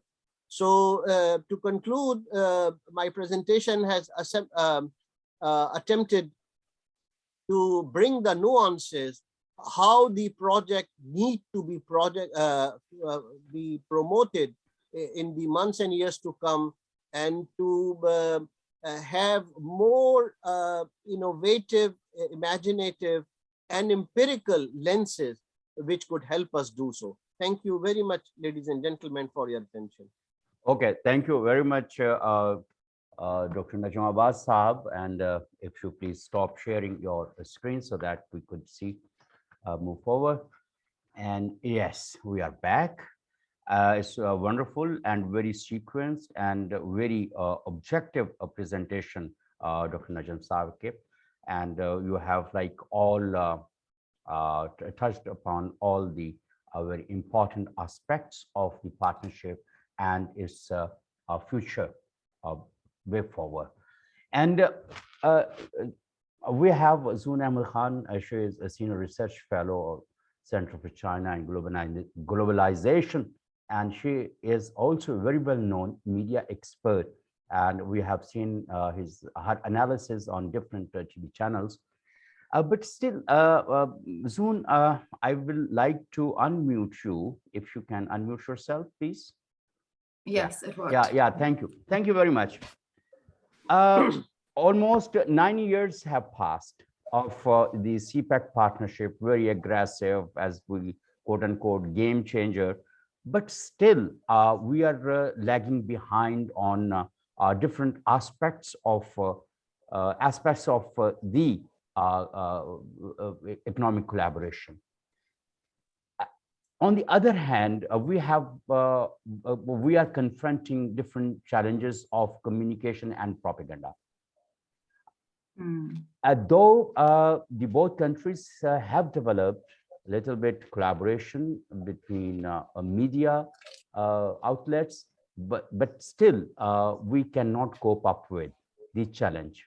How do you see this scenario? So Munir Saab, thank you so much for, first of all, hosting this webinar. It's very timely, it's very important for our countries, and especially like, of course, Professor Gao, Madam Naghmana, Hashmi, Mr. Zhang, Heqing, who himself is very active in promoting the stories of our people. The cultural side of it is, I think, the heart of not just China and Pakistan's cooperation. It is the heart of any cooperation, to understand one another, to be interested in one another, to empathize with one another. And I would also go on to say that a lot of times, one of the issues, so maybe I'll give a bit of a background first. I've been in Beijing, I've been living here since 2015. When I decided in 2014 to come to China to study international relations after having been a journalist and researcher in Pakistan, at that time, people's reactions were very shocked. They're very surprised. Generally, Pakistanis around me, they didn't understand why would someone like myself be interested in going to Beijing. But I think that was because there was relatively little understanding in mainstream Pakistani media about how far China has come. What is the impact and experience of China's own domestic progress, and also the kind of impact, the kind of, I would say, initiatives that China had already started taking on the global front, the regional front. So from then, from 2014 till now, first of all, let's just say that we have indeed, as Pakistanis, come a long way in being able to recognize, in being able to comprehend, and also in being able to benefit from China's own experience. So your questions are two, basically, why are we lagging behind in the cooperation? And the second one, that we are confronting challenges, and apparently it seems that even in media overall, there seem to be many questions being raised. So I don't think there are very easy ways to address this. I think CPEC is essentially, the way I see CPEC, is that it was Pakistan's own domestic vision as well to improve. We had faced series of challenges, economic, also security in the past. And then in 2013, after China announced the Belt and Road Initiative, it was an opportunity for us to be able to build that basic infrastructure. Like in China, they say you build a road, that's the first step towards improving opportunities for people. So the idea behind the first phase of CPEC was always to build those basic necessities, those prerequisites to be able to create better opportunities for Pakistani people, for Chinese people, for people at large. So I think, first of all, we need to understand that that was going to be a process. Have we lagged behind? To what extent? I think for phase one, obviously, it was about both the governments, the Planning and Development Commission of Pakistan and the NDRC of China, determining mutually what was possible, what was a priority for Pakistan itself, what could China also offer. And this was all, obviously, we have the JCC mechanism, which, by the way, many countries are keen to understand how China and Pakistan are cooperating on these big projects. We have been an example for countries during the Belt and Road Forum, the first one, and also the second one, in terms of how we were able to successfully achieve those big projects. But the second phase, which we have not been talking about since this year or last year, it's something that we knew from day one. It was going to be about utilizing that infrastructure. Now, over here, I think the importance is going to be of to what extent, with how much efficiency, first of all, Pakistan will plan the feasibilities of each CPEC project. How can we, each project at a time, each special economic zone, the port of Gwadar, etc. What are our specific plans as Pakistan? How are we attracting investors in these infrastructure? This is something that we need to talk about. And I think here we also need to understand that it's not going to be, a game changer overnight without reflection, without understanding changing global and domestic realities. It's going to be a process. We need to study China's own development experience. I think a lot of times in Pakistan, for example, a few days ago, I was on a panel and the big hot topic was, how can we improve our trade deficit with China? I think that's a very, very important conversation to have. But a bigger conversation to have is, how can Pakistan export more generally? What is it that we want for our people from CPEC? I think that's where we need to figure out, this is an opportunity, an investment opportunity, an opportunity in not just infrastructure, but our people as well. Like Mr. Zhang mentioned, the number of Pakistani students in China, the number of opportunities for Pakistani people in China, this can be a very big asset, and these are contributing to that vision. So we need to look at, I think, first of all, the bigger picture. Has Pakistan not been successful? I think another question is, are we able to plan long-term for ourselves? Are we able to, it's one thing for all our parties, all our stakeholders to say that we support CPEC. Pakistanis at large support CPEC. There's absolutely no question about it. We are the country with the most positive, we love Chinese people. The two countries have that friendship, which is so important. It's not something you can create overnight. It's been built over generations. But at the same time, are we able to make sure that this aspect of our cooperation is helping us understand one another in a better way? I think that's absolutely very important. And I think we should also realize the role of people in the cooperation. So there are many reasons why we haven't been able to improve in terms of attracting investors. I think it's also because we haven't been able to plan long-term for ourselves. So it's one thing to say we all support, but it's another to see that right now Pakistan's political scenario as well, it is not very promising. It doesn't induce or inspire too much confidence from people who are thinking about investing in the country. So this is an aspect that we need to address for ourselves. Of course, the global situation has also changed. There is polarization. There are new questions because of COVID-19. Our expectations from every economy have been affected.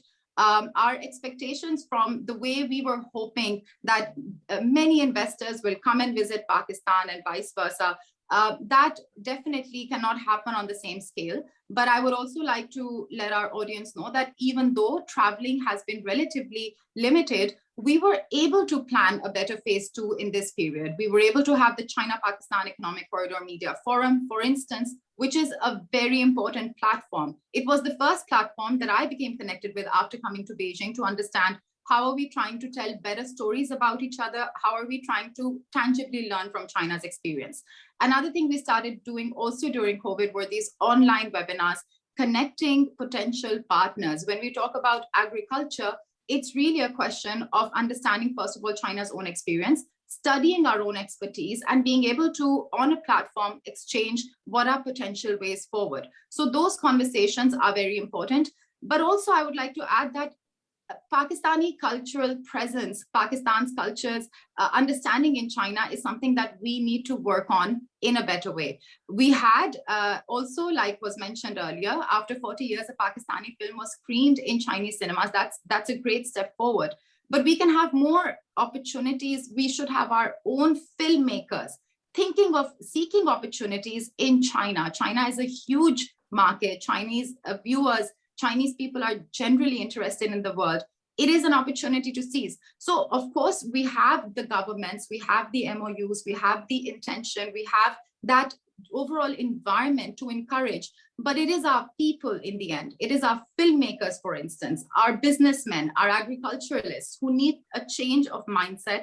And for that, I think if you still observe China's development experience, it's about people taking initiatives, people being enterprising, seeking opportunities for growth and improvement. So I think in that sense, understanding each other, especially for Pakistanis who are thinking about growth and opportunities under CPEC, for them to understand and study China's experience in a better way is vital. One thing we started doing during the pandemic also was that I'm part of the China Economic Net team, and we are making mini documentaries, packages about maybe a rural revitalization experience in a part of China, entrepreneurs in China, women who are entrepreneurs or scholars in China. These basic stories, many stories that a Pakistani audience can indeed benefit from, we are taking those to Pakistan's mainstream media. That is one step forward. It's this kind of initiatives that can also be very vital. And as far as the propaganda is concerned, as far as narratives, I think this is not, it's something that we need to, for example, one of the, quickly I'll add this point, that in the CPEC Media Forum, one thing we decided was that whenever there is this kind of news, anything circulating, there is an intent to misrepresent China by certain countries in the world.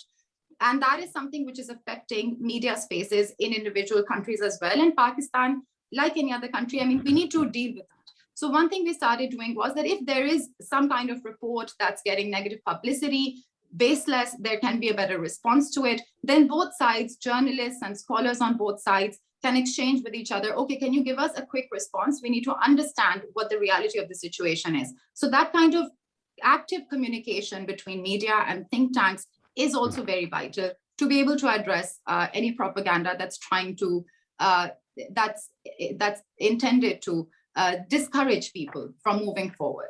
Okay, thank you very much. Another quick thing, a very quick thing. I know we have very little time. I have the luxury to be very brief as well because we have so many more experienced people here.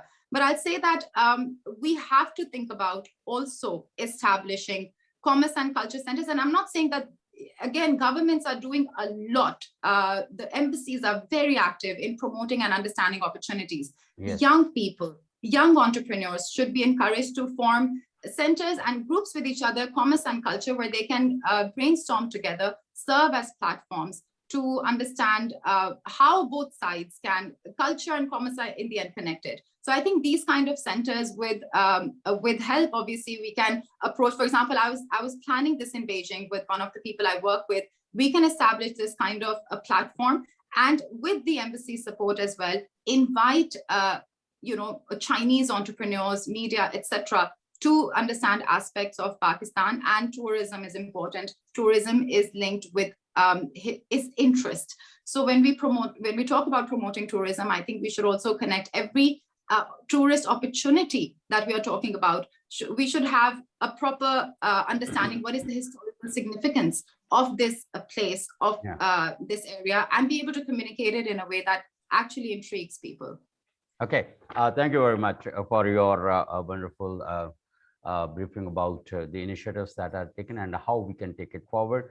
And very recently, we have seen several interventions on a couple of TV channels as well, and even Pak Chin Dosti radio, and on the Facebook we have seen several Chinese friends picking up stories from their own in Urdu and English, or they are such. But a couple of years back, before COVID-19, somewhere in 2013 or 14, somewhere like that, we founded Friends of China, and the objective of Friends of China was to take the friendship and understanding message to other districts, the less privileged one. For example, Multan and Gujranwala, and so that.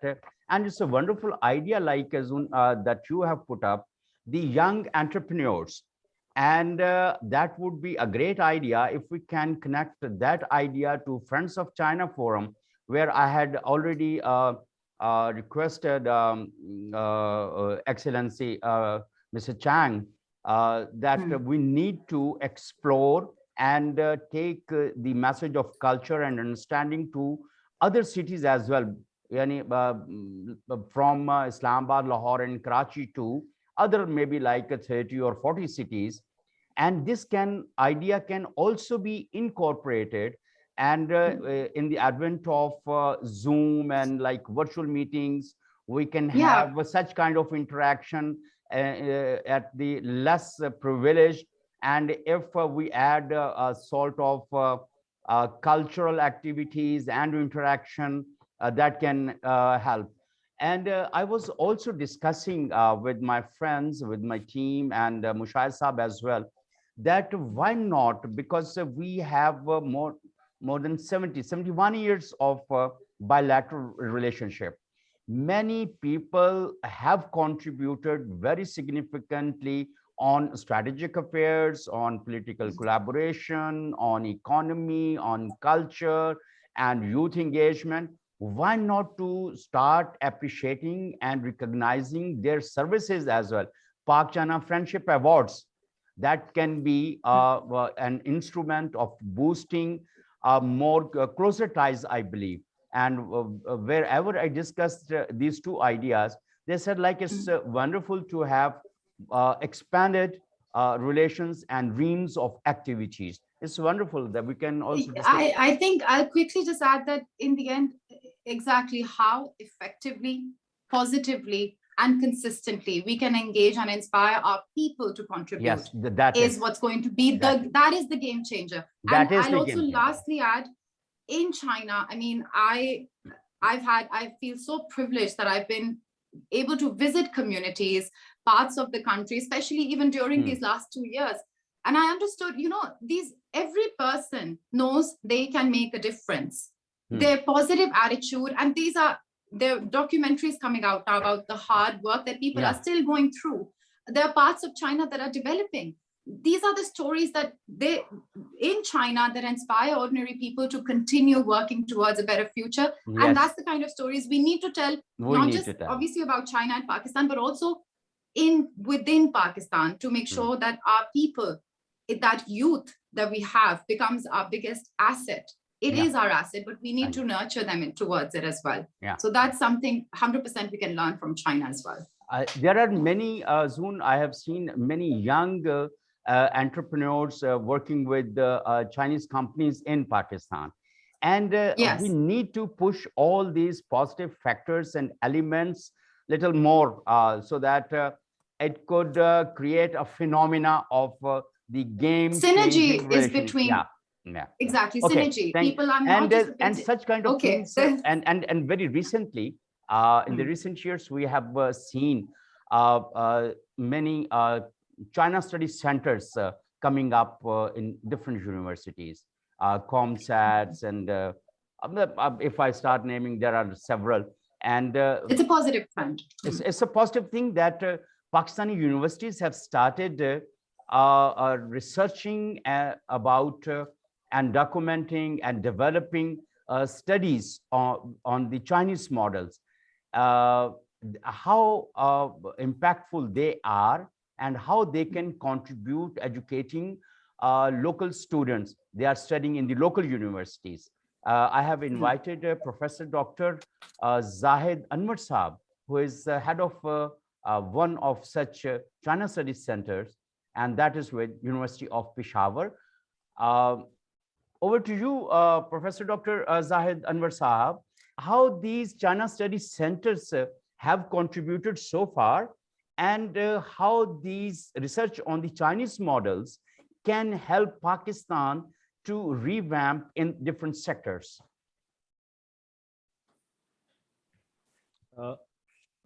Can you hear me, sir?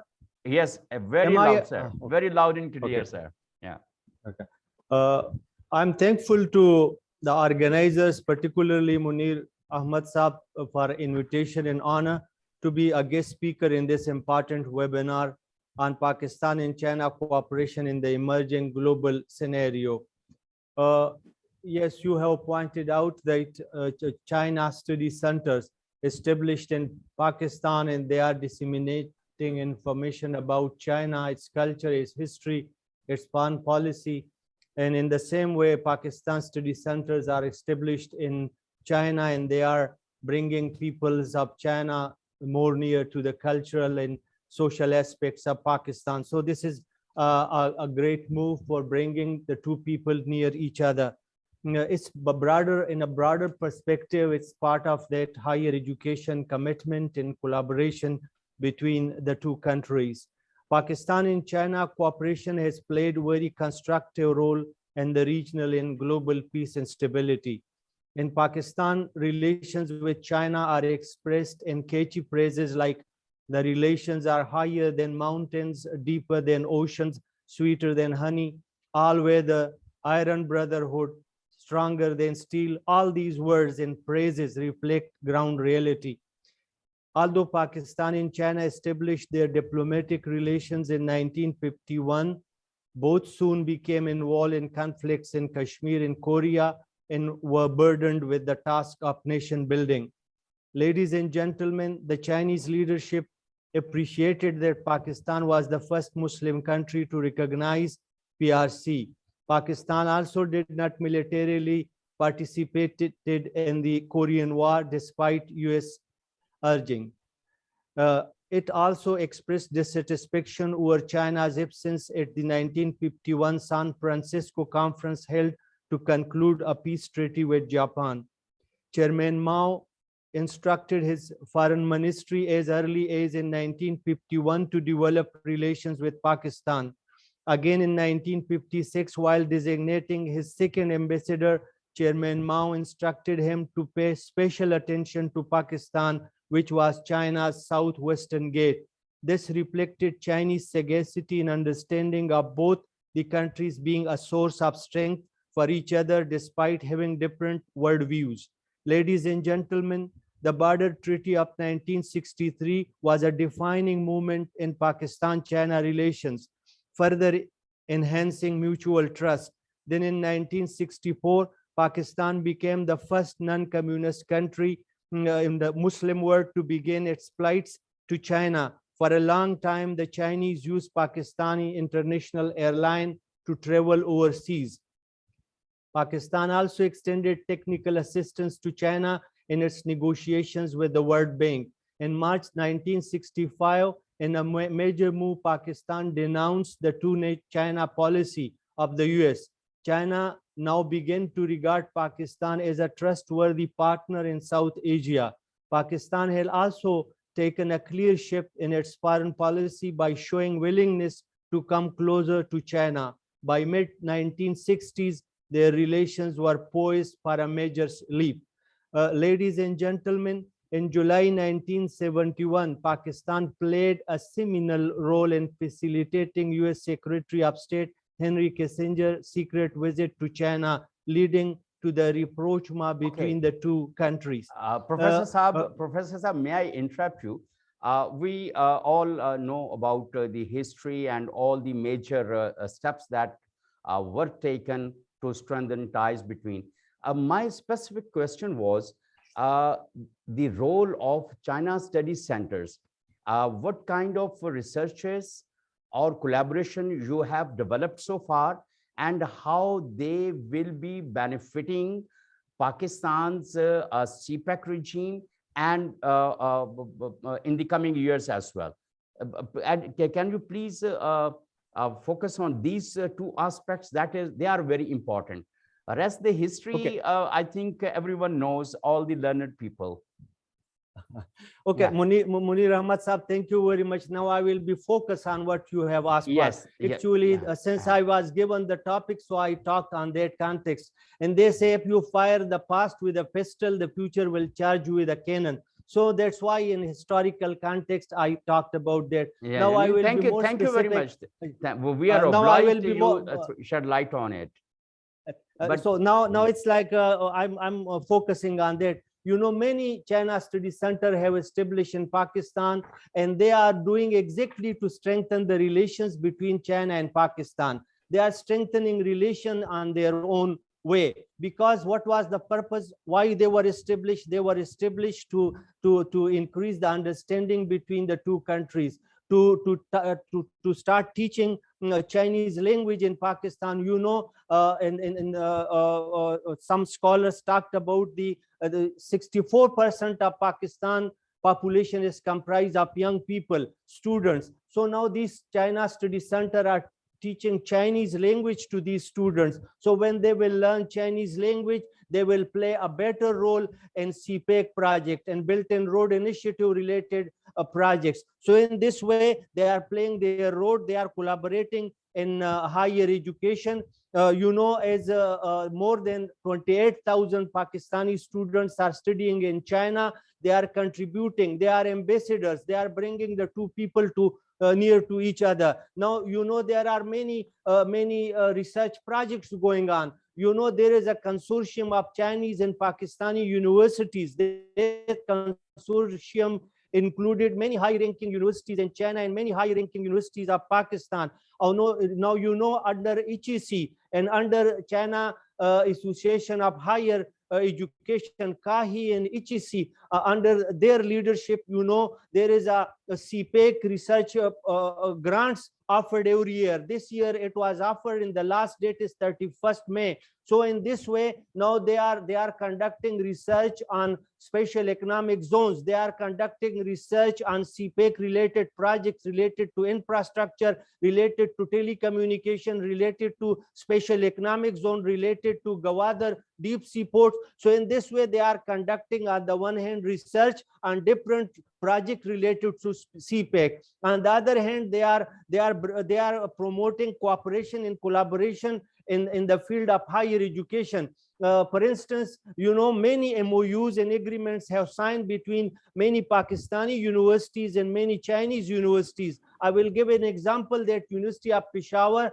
have signed memorandum of understanding with CIIS, with Zhejiang University, with Northwest University, with Beijing University of Chemical Technology, and many other agreements are underway. For instance, with China University of International Business and Economics, Yunnan universities, and Xi'an Jiaotong universities. So these agreements are paving the way for strengthening collaboration in higher education, for strengthening collaboration on important social issues, on important economic issues, on important political issues. For instance, due to our collaborations, we have organized many webinar how to cope with COVID. So, you know, as Honorable His Excellency Zhang Heqing talked about COVID, and you know, 1 million people died in America. When we compare it that with China, in China, COVID was successfully combated. In Pakistan, COVID was successfully combated, and it was due to the collaboration between China and Pakistan. On the other hand, India was not so much successful against COVID as Pakistan was. So, Munir Ahmed Saab, I will be specific, and these are some points. In the end, I will conclude. And in the end, I will conclude, and I hope you will give me 1 minute just to conclude my speech. And that is, dear sir, His Excellency Zhang Heqing contributed a lot to win the hearts and minds of people. Leadership on both sides have contributed a lot to bring the two people near to each other. This is a long story. It is replete with sacrifices. Sacrifices of Chinese people who died in Gilgit-Baltistan. Sacrifice of Chinese people who died in Karachi. Sacrifice of Chinese people who still have graveyard on Karakoram Highway. The people of China and Pakistan are a victim of malified intentions. They are victim of spoilers of regional peace and stability. There are difficulties and challenges to CPEC. Nevertheless, both sides have made commitment to make it a success come what may. Their march toward a shared peaceful and prosperous future will continue. Thank you very much, sir. Inshallah, inshallah. Thank you very much. Wonderful message at the end. And this is what I wanted to have from you, that how China Study Centers are contributing towards strengthen the futuristic ties between China and Pakistan. One thing more, Dr. Saab, I would ask you, the researches that universities are conducting, if they are being implemented, or the Pakistani authorities are taking those researches seriously, or they are just being shelved, as we have seen the other researchers are dumped in the cupboards of our universities. Please. Mr. Munir Ahmed Saab, thank you very much. It's an important question. You know, our center prepare annual report, and we share that with Ministry of Foreign Affairs. We share that with think tanks, and we share that with other stakeholders who are interested in that. We invite experts from Ministry of Foreign Affairs. We invite them in webinars and conferences. For instance, we have organized an international conference on CPEC in higher education. We share its proceedings with different think tanks and ministries, and we share our annual reports. So there is a close liaison, there is close collaboration between us. And we have, for instance, conducted research how to contribute. Pakistan, China contribute in bringing peace and stability in Afghanistan. How to strengthen development in farmer Fata and now merged districts. So in this way, our center conducts research, and it is shared with the concerned institutions. And in this way, we give our feedback. Now it's the task of the concerned ministries and think tanks to get benefit from that expert opinions. So in this way, our purpose is to provide our humble expertise now. So this is the collaboration, and we hope that in future this collaboration will increase. Definitely, definitely. It's wonderful. Very briefly, in one line, if our government departments are receptive to the researches, the suggestions made in the researches, very specifically, yes or no, or up to what extent they are receptive to these researches, the findings of sir, you know, policy makers and decisions makers collect data from different sectors, different places. So we learn from them, and we share our input. So in this way, definitely this interaction will be constructive. Thank you. Okay, thank you very much. Wonderful. And definitely the researches conducted on the Chinese development models and economic models. They need to be studied and incorporated. And this is really wonderful to know that in around a decade, China has elevated all their people, they were living below the poverty line. And such kind of models can be researched, and the models may be developed or replicated in Pakistan. Now the house is open, and we have several questions from other sources and my cell phone. But I think our time is also very close to close this webinar. It's already excellencies have their own engagements beyond this intervention. We have Farhat Rana. She is a research analyst. Do you have any question, Farhat Rana? Or anyone else? Raise your hand if someone has a question to the worthy panelist.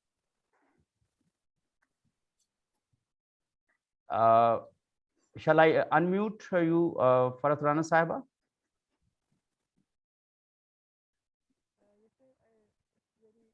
No. Okay. Let me see one or two questions from this. And they say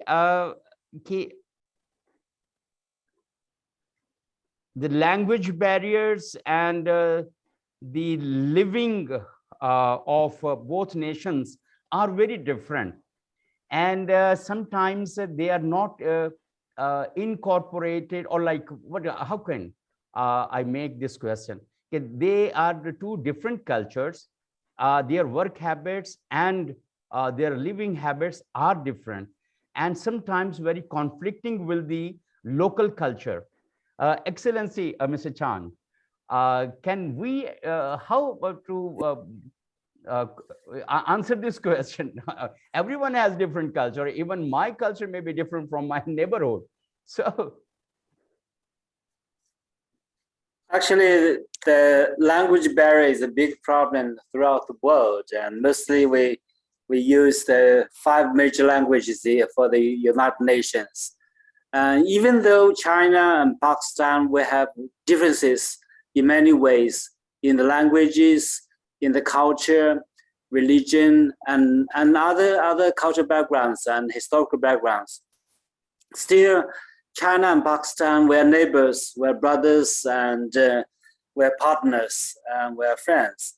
I think the most important thing for China and Pakistan that we adhere is the values.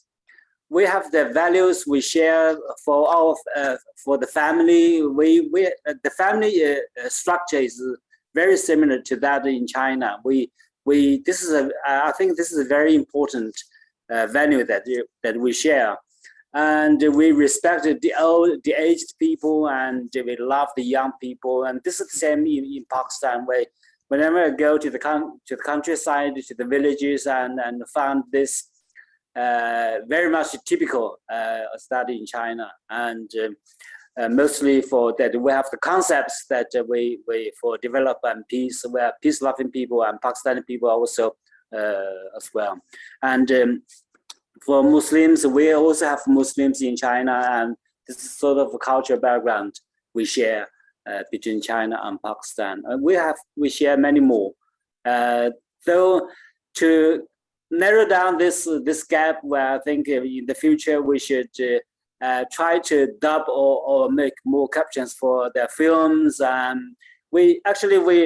year we signed an MOU between China and Pakistan, between the two governments, that within the future 5 years, China will translate 50 classical works to Pakistan, and Pakistan will select 50 works of classics to be translated and published in China.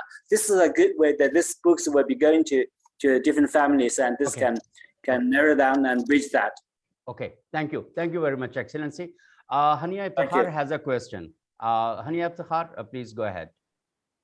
Yes, please. I'm a student of international relations. My name is Hania Iftihar. So my question is, there's a bad press, and the leftists of the left wing of Pakistani politics argues about Uyghur Muslims.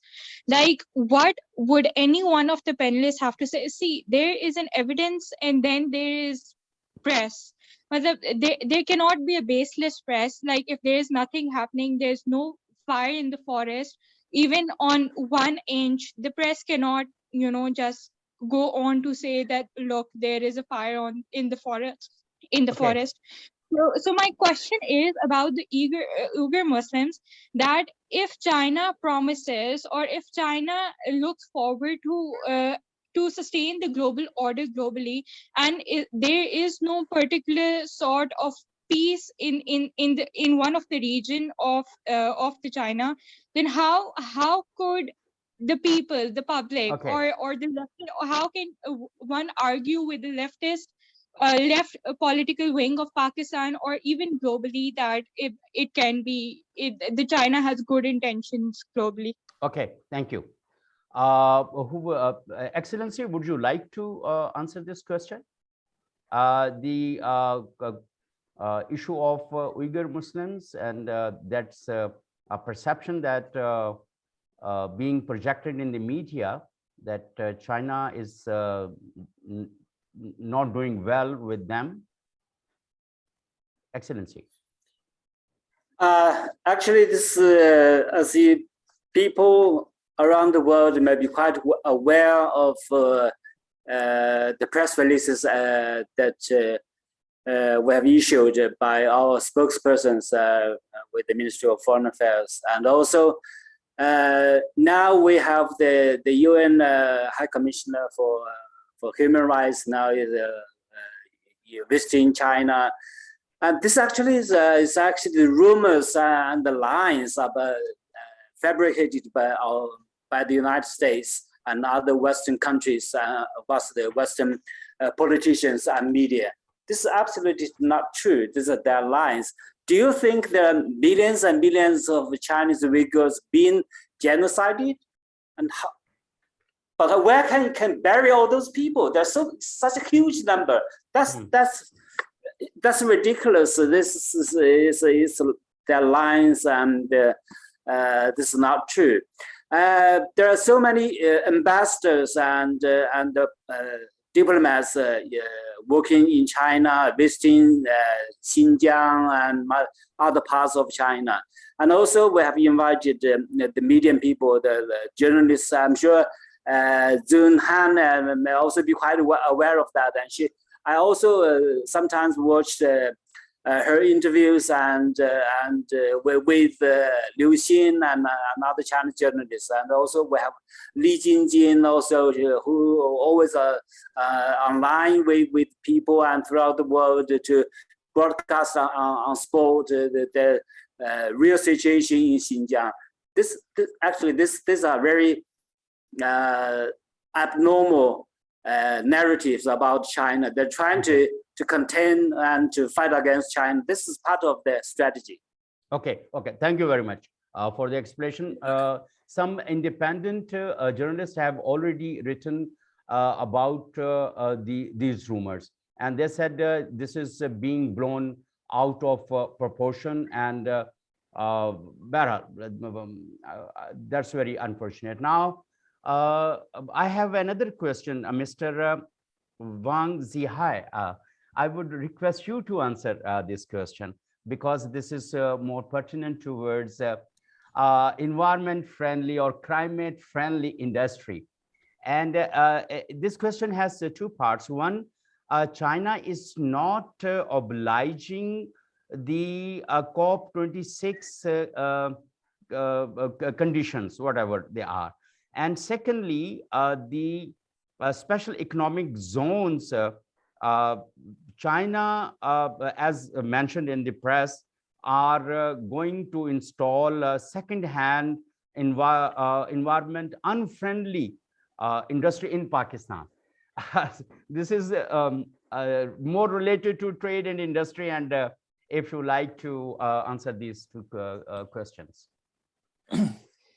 Yeah, there are so always some kind of that information or what kind of the news as in the spread it in there.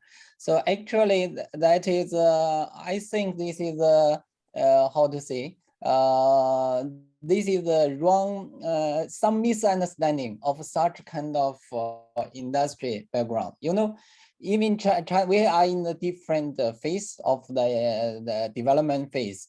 So even that China, which is transferred to abroad, this technology is also not the old technology, not that, you know, this the environment not friendly, this is the transfer. Actually, China is more transfer their own strengths, own specific with own that rights. This kind of industry transferred to the abroad. So this is the most of the cases like this. So secondly, you know that different countries have the different industry that environment policies. Why Chinese, whenever they meet there, they are the examples to follow the local regulations, local environment rules. So they are in the same that the market to follow to with the same rules. Yeah, this is the quick response. Okay, for this okay, thank you, thank you very much.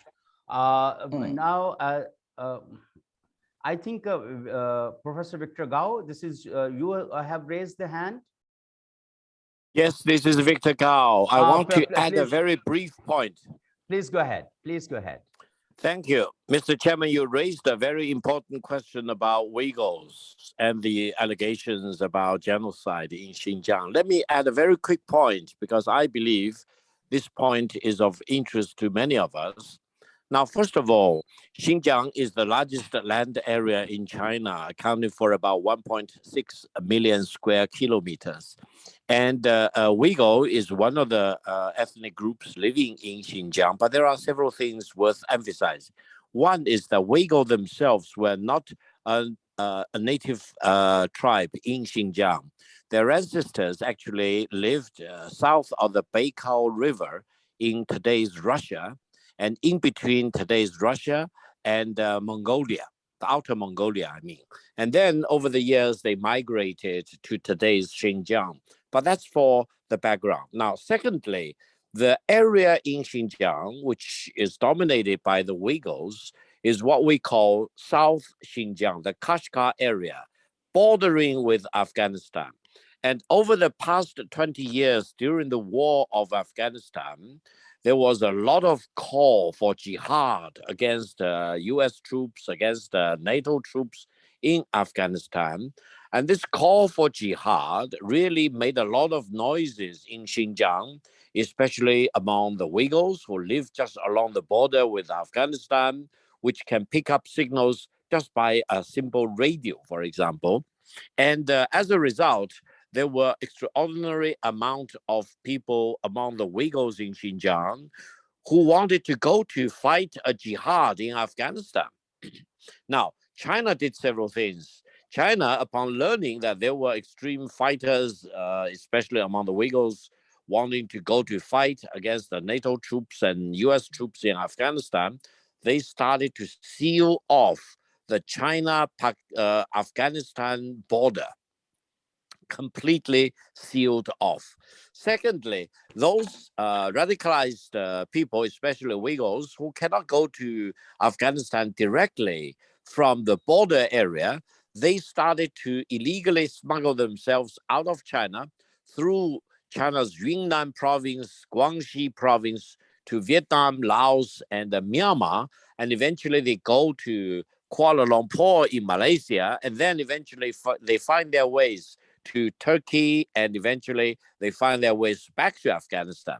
Later, they find their ways to fight in Syria, Iraq, Libya, you name it. So this is a typical case of radicalization because of the war in Afghanistan. Now, secondly, there are many other ethnic groups in Xinjiang which are not radicalized as the Uyghurs. So you need to ask why the Uyghurs sometimes are very much radicalized, because they insist on independence of Xinjiang. They do not call it Xinjiang, they call it East Turkmenistan.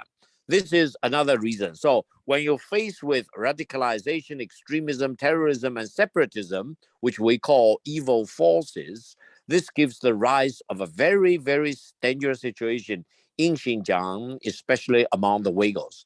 Okay. One major point of concern is the deprivation of girls' rights to go to school because of radicalization. And this is completely against Chinese law. No family can take away their kids' right to go to school. And this, gave rise to what we call educational centers, which means that everyone in Xinjiang, especially kids, younger people, need to be educated. Okay, sir. Thank you very much. Sir, thank you very much. Point is well taken, and definitely two very brief, there are two very pertinent questions that I would have to ask. And meanwhile, I'm told that we are facing basically electricity, what do you call, load sharing, and our equipment will be dying in like next couple of minutes. And two very specific questions. One, CPEC projects were subject to environmental impact assessment, but they were not done. This is what one question asked. And I have no clear idea about it. And if it is not done, who would respond to this question? Mr. Chang, will you, or Mr. Wang Zihai, will you respond to it? Maybe Excellency, you give the answer for this. Excellent, Zhang. Mr. Chang.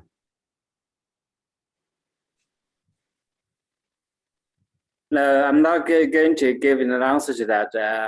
It's beyond my capacity. Okay, fine. A very brief and quick question to Dr. Najam Abbas. Are you gone?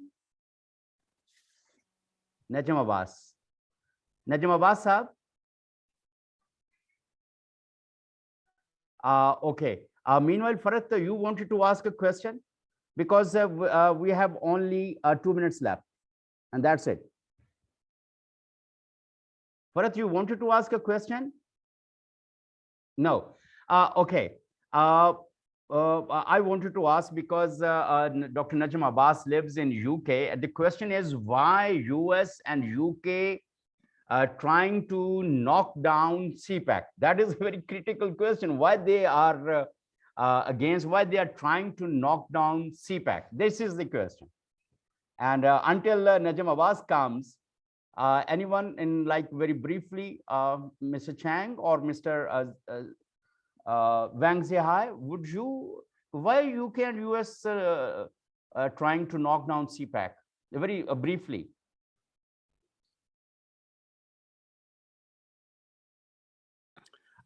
This is Victor. I'll be happy to add a point if no one else wants to talk about this. But very briefly, Professor Gao. Thank you. I think CPEC is a decision to be made only by the Pakistani government, the Chinese government, and by the Pakistani people and by the Chinese people. Other countries like the United States or Britain have no say in CPEC projects. That's number one. Number two is that I think the United States and Britain hate CPEC because they do not like to see China and Pakistan and the Chinese people and the Pakistani people get closer. And CPEC in itself does have profound revolutionary impact both on China and Pakistan because they will increase the connectivity between the two countries.